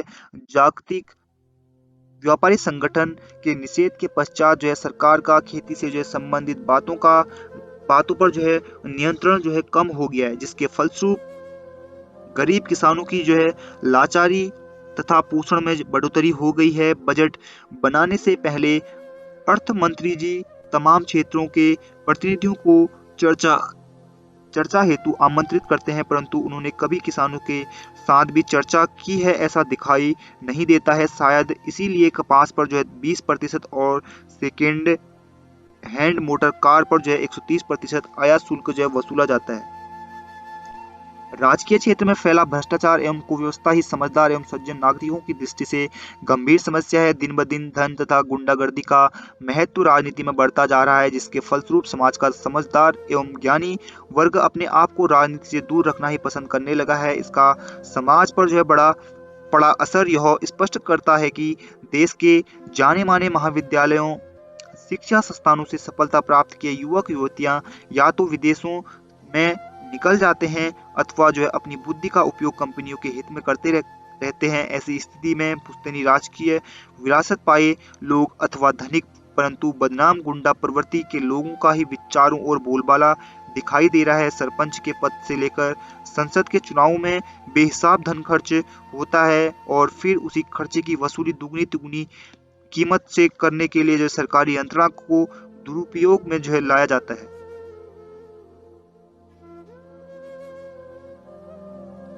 यहाँ रक्षक ही भक्षक हो जाने की वजह से सामंतशाही को अनायास ही मौका दिया जाता है और भ्रष्टाचार अपनी सीमा भी लांघ जाता है। लोकतंत्र के इस घिनौने प्रदर्शन की वजह से नक्सलवाद, आतंकवाद तथा समाज विरोधी के कारनामों को बल मिलता है। मेरे प्रशासन में प्रवेश करने से पहले ही इन सभी मूलभूत प्रश्नों का सच मेरे सामने मुंह बाए खड़ा था। इन प्रश्नों के साथ साथ और भी कई समस्याओं पर जो है मैंने सच्चाई से एवं गहराई से जो है विचार किया था, अतः इंटरव्यू के प्रति मेरे मन से जो है डर निकल गया था।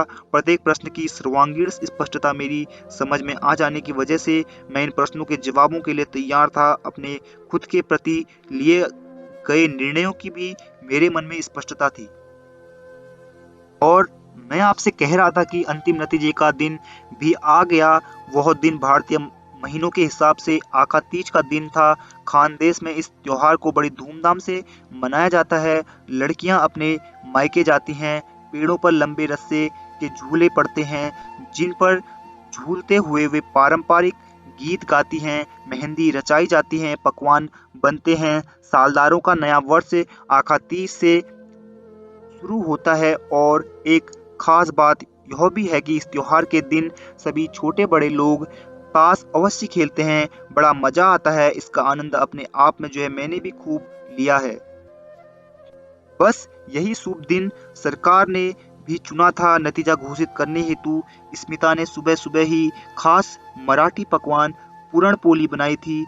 सुबह से मन कुछ अस्थिर सा हो गया था, परंतु डर अथवा अनिश्चितता की भावना कदापि नहीं उपजी थी। अच्छी रैंक से पास हो जाऊंगा ऐसा ही लग रहा था। भोजन करते समय भी यही विचार मन में आ रहा था। भोजन के पश्चात मन किसी बात में लग न रहा था। तब मुझे यूपीएससी भवन जाने की सलाह स्मिता ने दी और मैं तुरंत निकल पड़ा। वहां 2 घंटे प्रतीक्षा करनी पड़ी, जिसके दौरान पिछले अनुभवों ने मन में आशंका पैदा कर दी थी, लेकिन इन आशंकाओं का स्थान आत्मविश्वास ने ले लिया। हमेशा की तरह इंतजार में परेशान प्रत्याशियों को गेट से बाहर निकाला गया और 4-5 नोटिस बोर्डों पर नतीजे की प्रतियों को चिपकाया गया। फिर जैसे ही गेट खोला गया, सभी उम्मीदवार एकदम ही अंदर दौड़ पड़े। मैं पीछे ही रह गया था, परंतु भीड़ छटने तक संयम रखना मेरे लिए बड़ा मुश्किल हो गया। अंत में मैं भीड़ में घुस गया और अपनी मुंडी उठाकर बोर्ड की नंबर पढ़ने लगा। उस तालिका में अपना नाम पढ़कर तो जैसे एक पल के लिए मेरी धड़कन ही रुक गई। मुझे वहां अपने नाम के अलावा किसी और का नाम भी दिखाई नहीं दे रहा था। मेरी रैंक पढ़कर मुझे दृढ़ विश्वास हो गया कि मुझे आईएएस का पद मिलकर रहेगा। घर में स्मिता बड़ी आतुरता से मेरे फोन की राह देख रही थी, अतः सबसे पहले यह खुशी की खबर उसे सुनाई। वह बेहद खुश हो गई। अब यह खबर ताई को, अपनी प्रिय माँ को देने के लिए मैं बेहद आतुर हो उठा था। उसे फोन लगने तक मेरा गला भर आया था, आंखें खुशी से छलक रही थी। जैसे ही मेरी प्यारी माँ ने फोन उठाया, मैं जोरों से चीख कर बोला, ताई मैं कलेक्टर भी हूँ, यानी माँ मैं कलेक्टर बन गया हूँ। रोते रोते 2-3 बार मैंने अपनी सफलता की खबर उसे दी। माँ की भी अतीव आनंद से हिचकियां बंध गई थी, जो मुझे साफ साफ सुनाई दे रही थी। मुझे भी आगे क्या कहूँ सूझ न रहा था। अपने बचपन से मैं उसे कलेक्टर की माँ कहकर चिढ़ाया करता था। आज वह सपना पूरा हो गया था। मन ही मन में गहरी संतुष्टि को महसूस कर रहा था। उसके तुरंत बाद मैंने यह खुशी की खबर भाऊ तथा बाबू को भी दी। घर में स्मिता बेसब्री से मेरी प्रतीक्षा कर रही थी। मेरे घर से बाहर निकलते ही उसने भगवान के पास दिया जलाया था और वह शिव जी की आराधना हेतु शिव लीला अमृत का पाठ करने लगी थी। अपनी बिल्डिंग की 5 मंजिलों को मैंने तेजी से पार किया। दरवाजा खोलते ही वह अपनी गर्भावस्था को भूल गई और मुझसे लिपट गई। असीम आनंद देने वाले वे पल मेरे लिए सदा के लिए अनमोल बन गए। उसके बाद के कुछ दिन मेरे जीवन के संस्मरणीय दिन साबित हुए। हम छुट्टी लेकर 15 दिनों के लिए अपने गांव ताड़े जा पहुंचे। इसी दौरान जलगांव धूलिया के स्थानीय अखबारों में मेरी सफलता की खबर को अत्यंत प्रशंसनीय तरीके से विस्तार पूर्वक छापा गया था। पर महाराष्ट्र के मानचित्र पर भी अनजान रहा मेरा गांव ताड़े अब पूरे जिले में प्रसिद्ध हो गया था और चर्चा का विषय बन गया था। मेरा सारा गांव उत्साह से भर गया था। मेरे तथा ताई अन्ना के साक्षात्कार इंटरव्यू को स्थानीय अखबारों में अग्रिम स्थान दिया गया था। गांव के करीब मेरे गांव के गरीब तबके के निवासियों के चेहरों पर मुझे अनोखी खुशी के दर्शन हुए। कोई अपना करीबी रिश्तेदार ही इतनी बड़ी ऊंचाई को छू रहा है, यही भावना उनके चेहरे से झलक रही थी।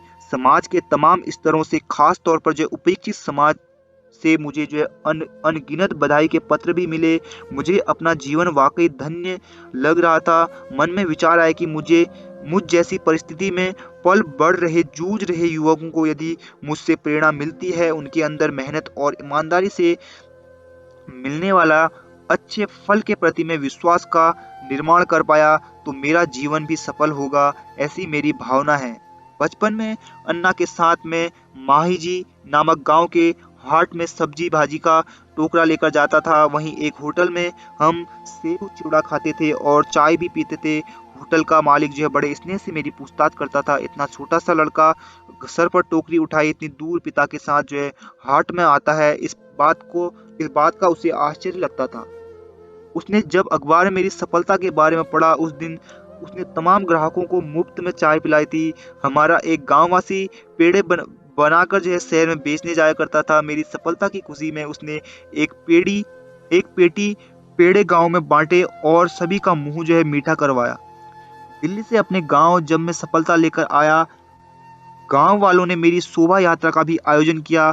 आगे बैंड बाजा और पीछे लोगों का लंबा जुलूस शोभा यात्रा की जो है शान बढ़ा रहा था। प्रत्येक घर के दरवाजे पर महिला मेरी आरती उतार रही थी और मैं नतमस्तक होकर जो है उनके चरण छूकर आशीर्वाद ले रहा था।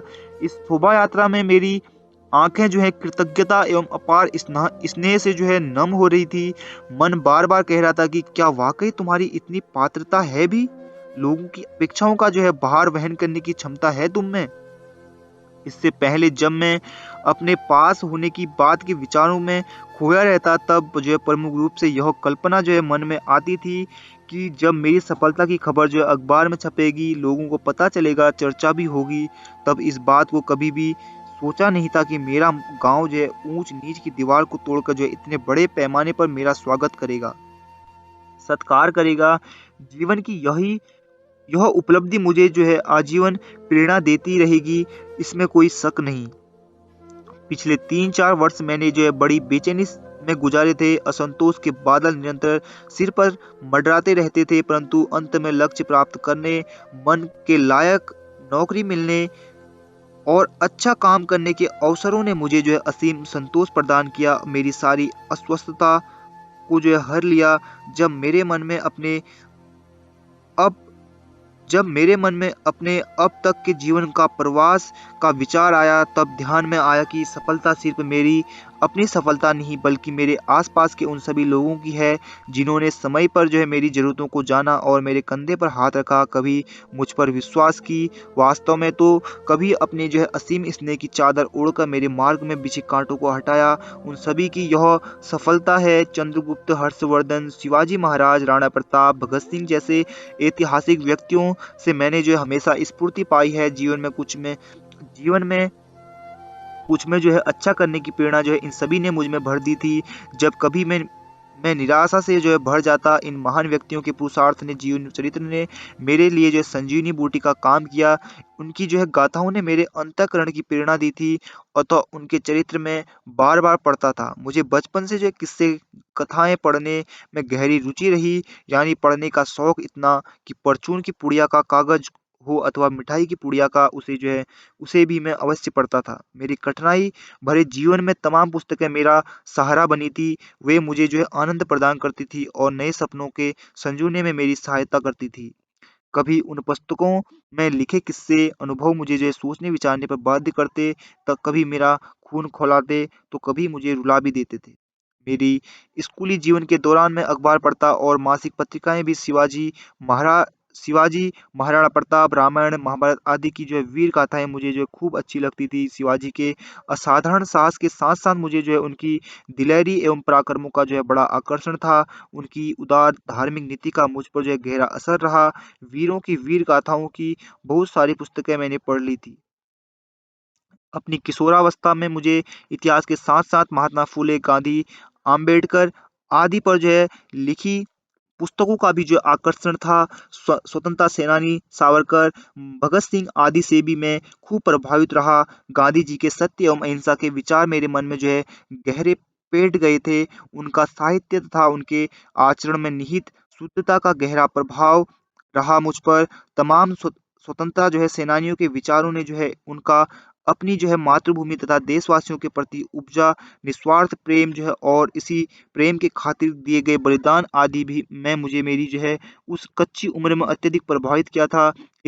इन महान लोगों के विचारों में समाये तमाम भारतीयों एवं सर्व धर्मीय सहिष्णुता के भाव मेरे मन में जो है गहरे उतरते गए। इसी का असर यह रहा कि आगे चलकर मेरे जीवन में संकुचित धार्मिक एवं प्रांतिक विचारों को जो है कभी कोई जो है स्थान नहीं मिल पाया। भगत सिंह, चंद्रशेखर आज़ाद, राजगुरु आदि महान लोगों के राजकीय विचारों से बढ़कर जो है उनके सच्चे देश प्रेम एवं बलिदान का गहरा असर जो है मुझ पर था।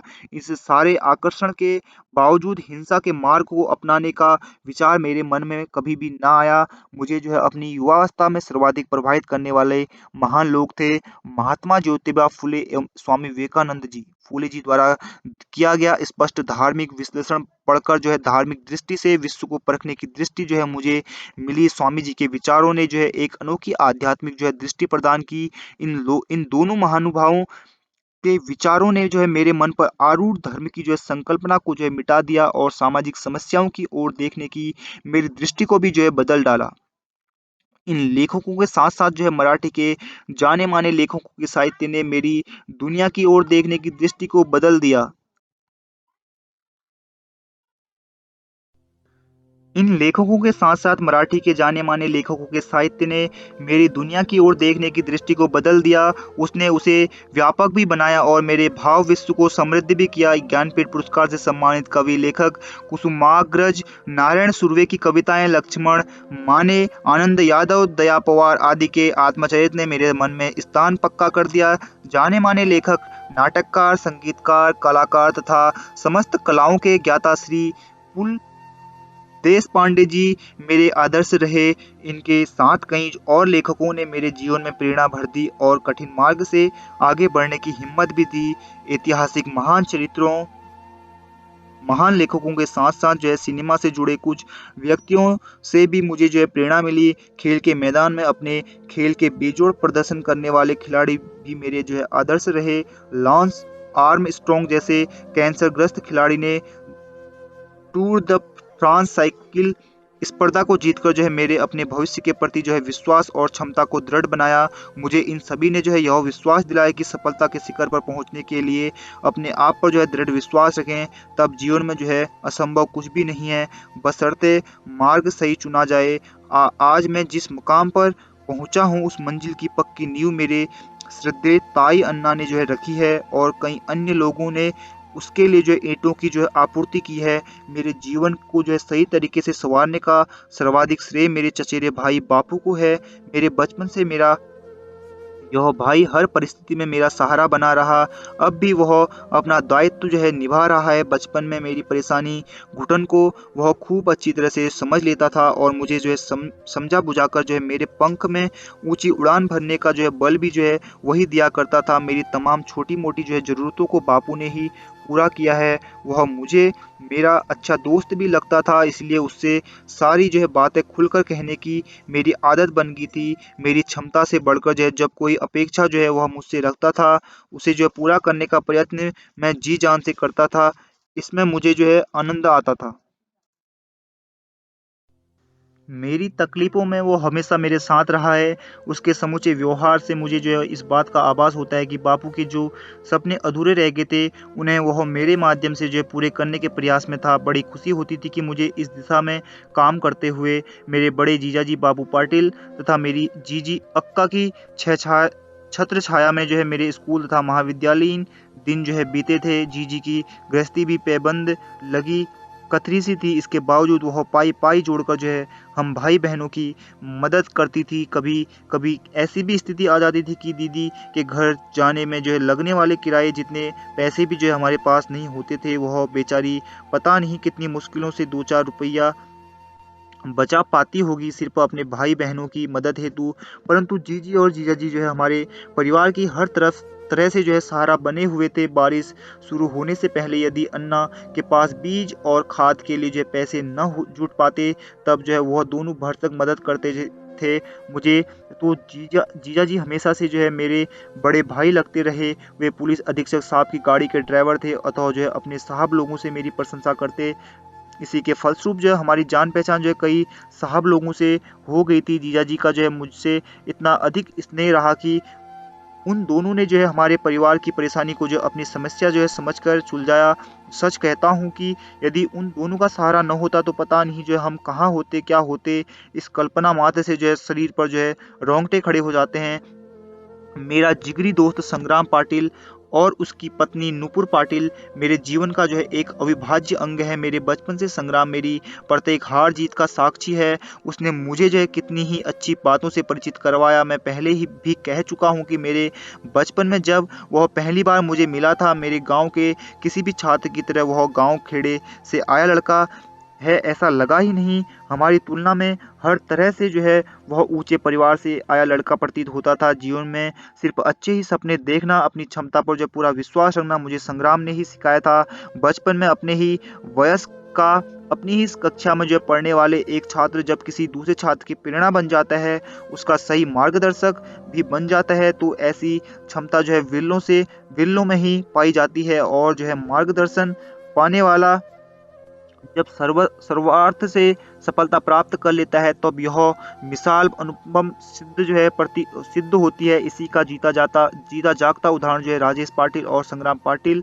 संग्राम ने जो है अपने मार्गदर्शन में मेरे ऊंचे सपने के पूरे होने तक जो है मानसिक समर्थन दिया, चिकित्सक तथा जो है सेवाभावी वृत्ति का जो है मार्ग दिखाया। संग्राम में निहित समाज तथा जो है देश के प्रति उपजी जो है छटपटाहट को जो है मैंने कब और जो है कैसे अंगीकृत किया पता नहीं। उसके साथ जो है वैचारिक स्तर पर जो है एक रूपता को जो है कब साथ लिया पता नहीं। अंतरजातीय विवाह के उसके जो है निर्णय की वजह से पारिवारिक स्तर पर जो अंधड़ जो है उसके जीवन में आया, उससे जो है उसका जीवन जो है दोलायमान स्थिति में आ गया था। ऐसे कठिन समय में एक दूसरे का साथ जो है हमने पूरी दृढ़ता से निभाया।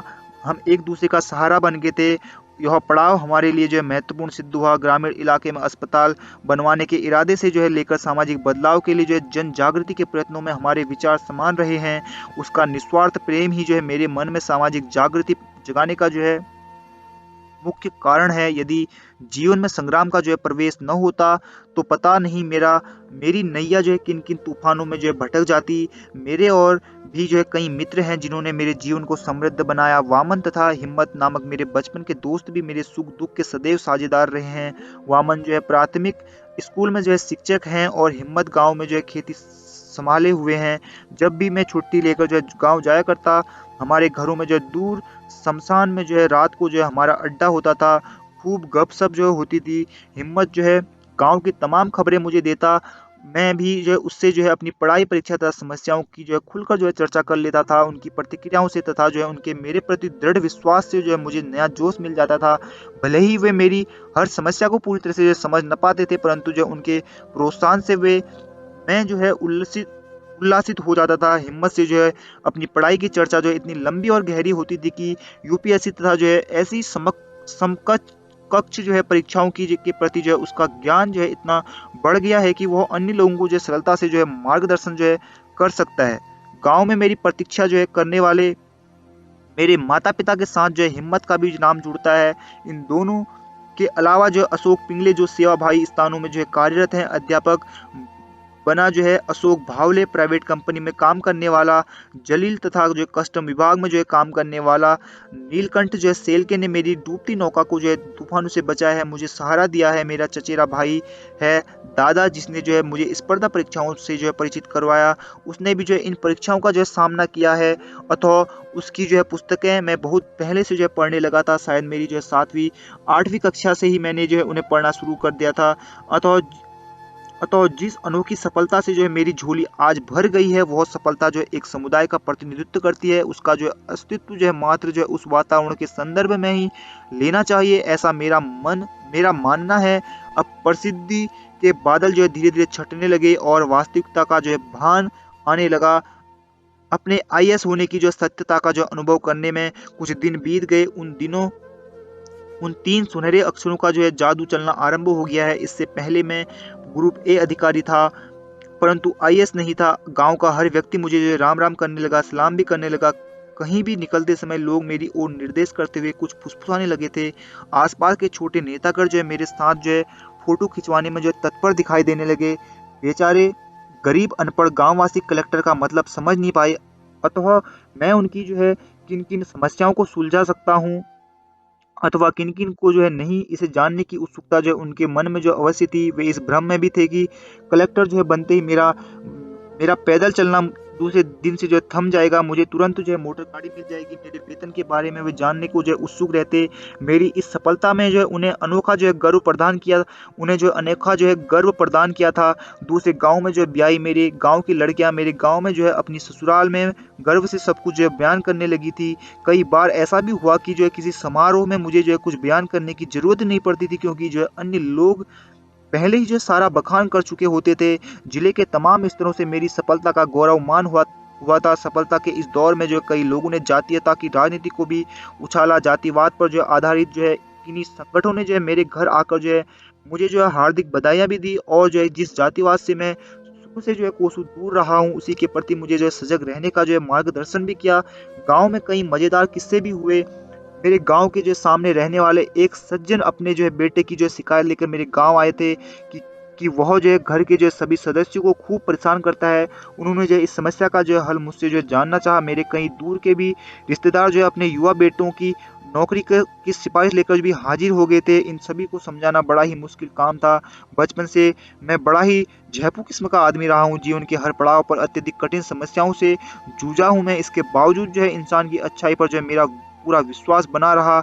गाँव से जो है बाहर पढ़ाई के लिए जो है इसलिए निकला, तब मन में सिर्फ जो एक-आध छोटी-मोटी नौकरी की आस पनप रही थी। जीवन में जो है इतनी ऊँची जो है आईएएस की उपाधि प्राप्त करने से मेरी प्रतिष्ठा में 4 चाँद लग गए थे। जीवन के नैतिक मूल्यों पर जो है मेरा पूरा विश्वास था। अतः अब सर्वाधिक खुशी जो है इस बात की हो रही थी कि अब मैं जो है आम लोगों के लिए जो कुछ कर पाऊँगा, प्रत्यक्ष रूप से जो है उनकी समस्याएँ, अड़चनें दूर करने का जो है मौका मुझे मिलेगा। इससे जो है अधिक की चाह मुझे थी भी नहीं। मन में जो है डर इसी बात का था कि मेरे अंदर जो है काम करने की जो गहरी इच्छा और काम करने के लिए लगने वाला जो नम्रता है, क्या वे सदैव मेरे साथ जो है रह पाएगी या नहीं? अब जीवन का जो है एक नया अध्याय शुरू हो गया था। अपना मनचाहा काम करने का अवसर मुझे जो है आह्वान दे रहा था, और पूरी नम्रता के साथ जो है मैंने उसे स्वीकार भी लिया। स्पर्धा परीक्षाओं का ढाँचा देखने के पर जो है एक बात ध्यान में यह आती है कि यहाँ सफलता प्राप्त करने के लिए जो आपको अच्छा विद्यार्थी नहीं बल्कि एक उम्दा परीक्षार्थी होना अनिवार्य है। परीक्षा को समझ लेना महत्वपूर्ण है। यदि कोई प्रत्याशी जो है हम इसमें असफल होता है, तो वह जिस पद्धति से जो है प्रत्याशी की जो क्षमता को जांच पर परखा गया है, उस दृष्टि से वह जो है असफल है। अतः उसकी सफलता जो है उसकी सर्वांगीण जो है असमर्थता का जो है निर्दर्शक नहीं है, बल्कि उम्मीदवार की जो है उस खास जो है क्षमता की जो असमर्थता को उजागर करती है। इस प्रकार का विश्लेषण मुझे मेरी असफलता से संभलने में मुझे मददगार सिद्ध होता था, और इस बात का यकीन दिलवाता था कि आईएएस के बाद भी जीवन बाकी है।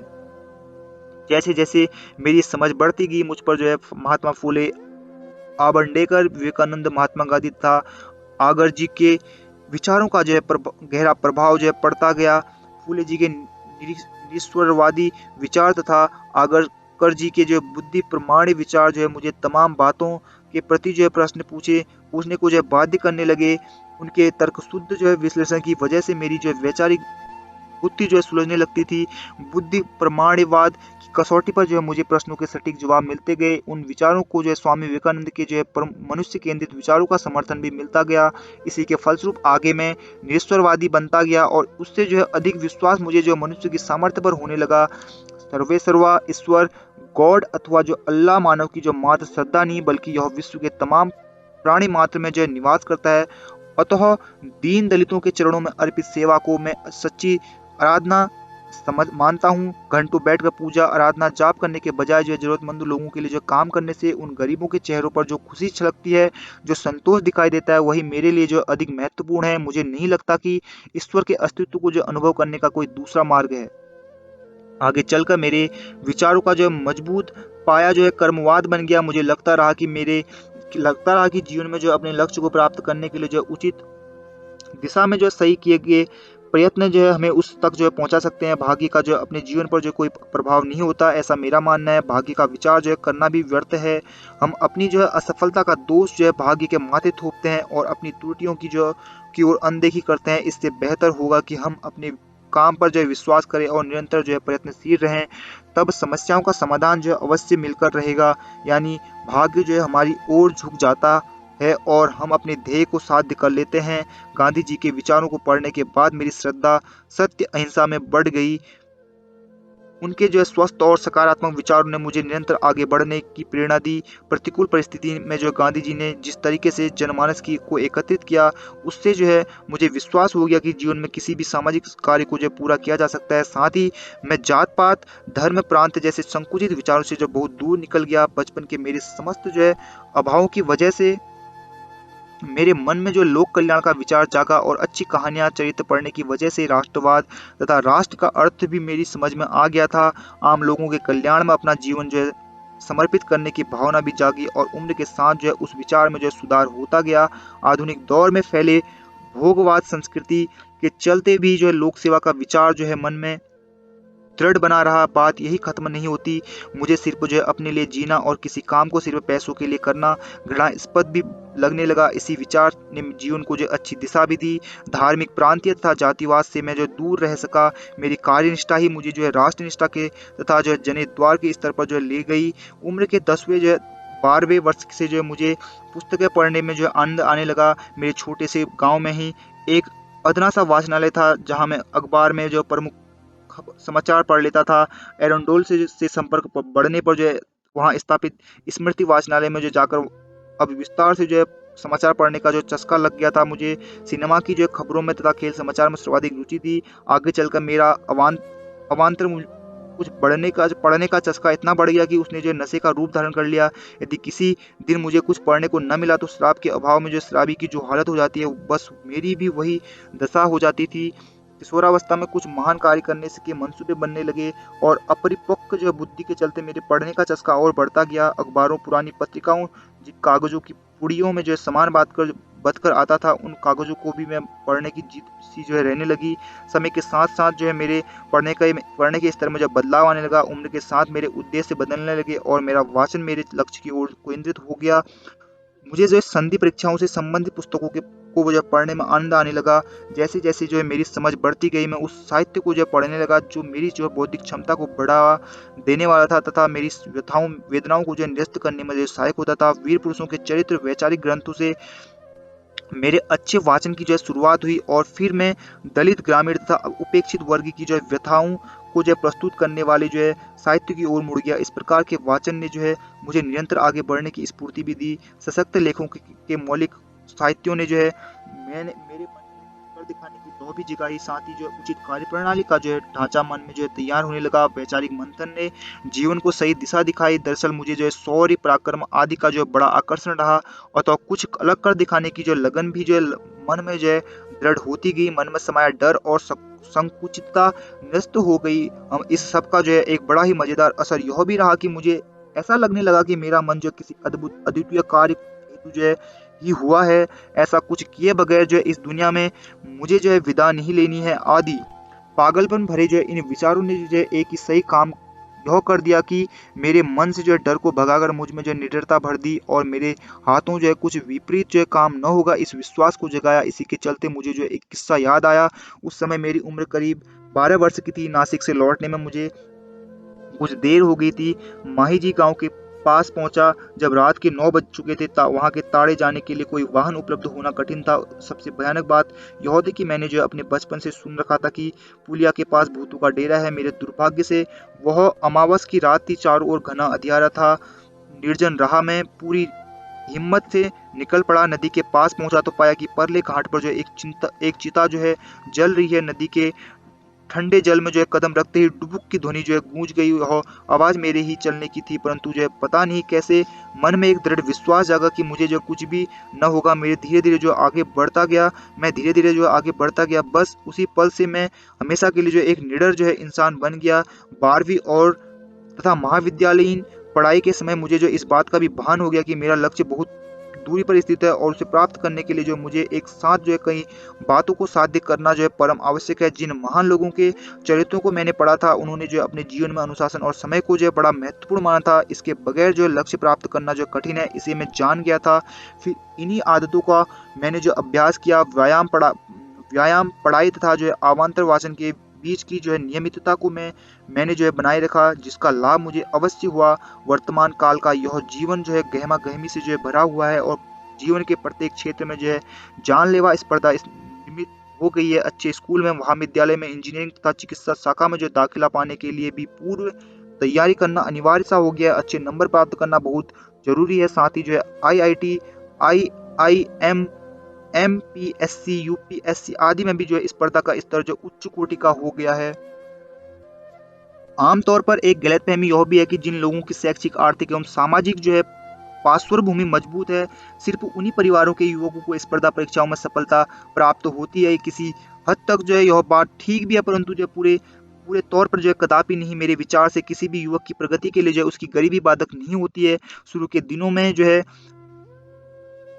शुरू के कुछ दिनों तक ही जो है गरीबी का जो है पढ़ाई पर असर पड़ता है, परंतु यदि किसी युवक की जो है मानसिकता की यह हो जाती है कि उसके उसके पास पैसा नहीं है, इसलिए जो है वह अपने इच्छित लक्ष्य को प्राप्त करने में जो असमर्थ है, तो वह सरासर जो उसकी भूल है। गरीबी की जो है वजह से लाचारी तथा जो है असहायता की भावना जो है निर्मित हो सकती है, परंतु वह उसका जो आलस तथा जो उसके आत्मविश्वास के अभाव को ही प्रकट करती है। जहाँ चाह है वहाँ राह भी है, अवश्य है। अपनी परिधि के बाहर का विचार करना महत्वपूर्ण है। आज जिस तरीके से जो अपना सामाजिक एवं आर्थिक वातावरण जो बदल रहा है, उस वातावरण में जिसके पास साहस है, जो कड़ा परिश्रम है और जिसके पास जो आत्मविश्वास है, उसे अनेक अवसर भी उपलब्ध हैं। इसी वजह से तरुणाई की जो प्रगति में आर्थिक अभाव का मुद्दा अब गौण माना जाना चाहिए।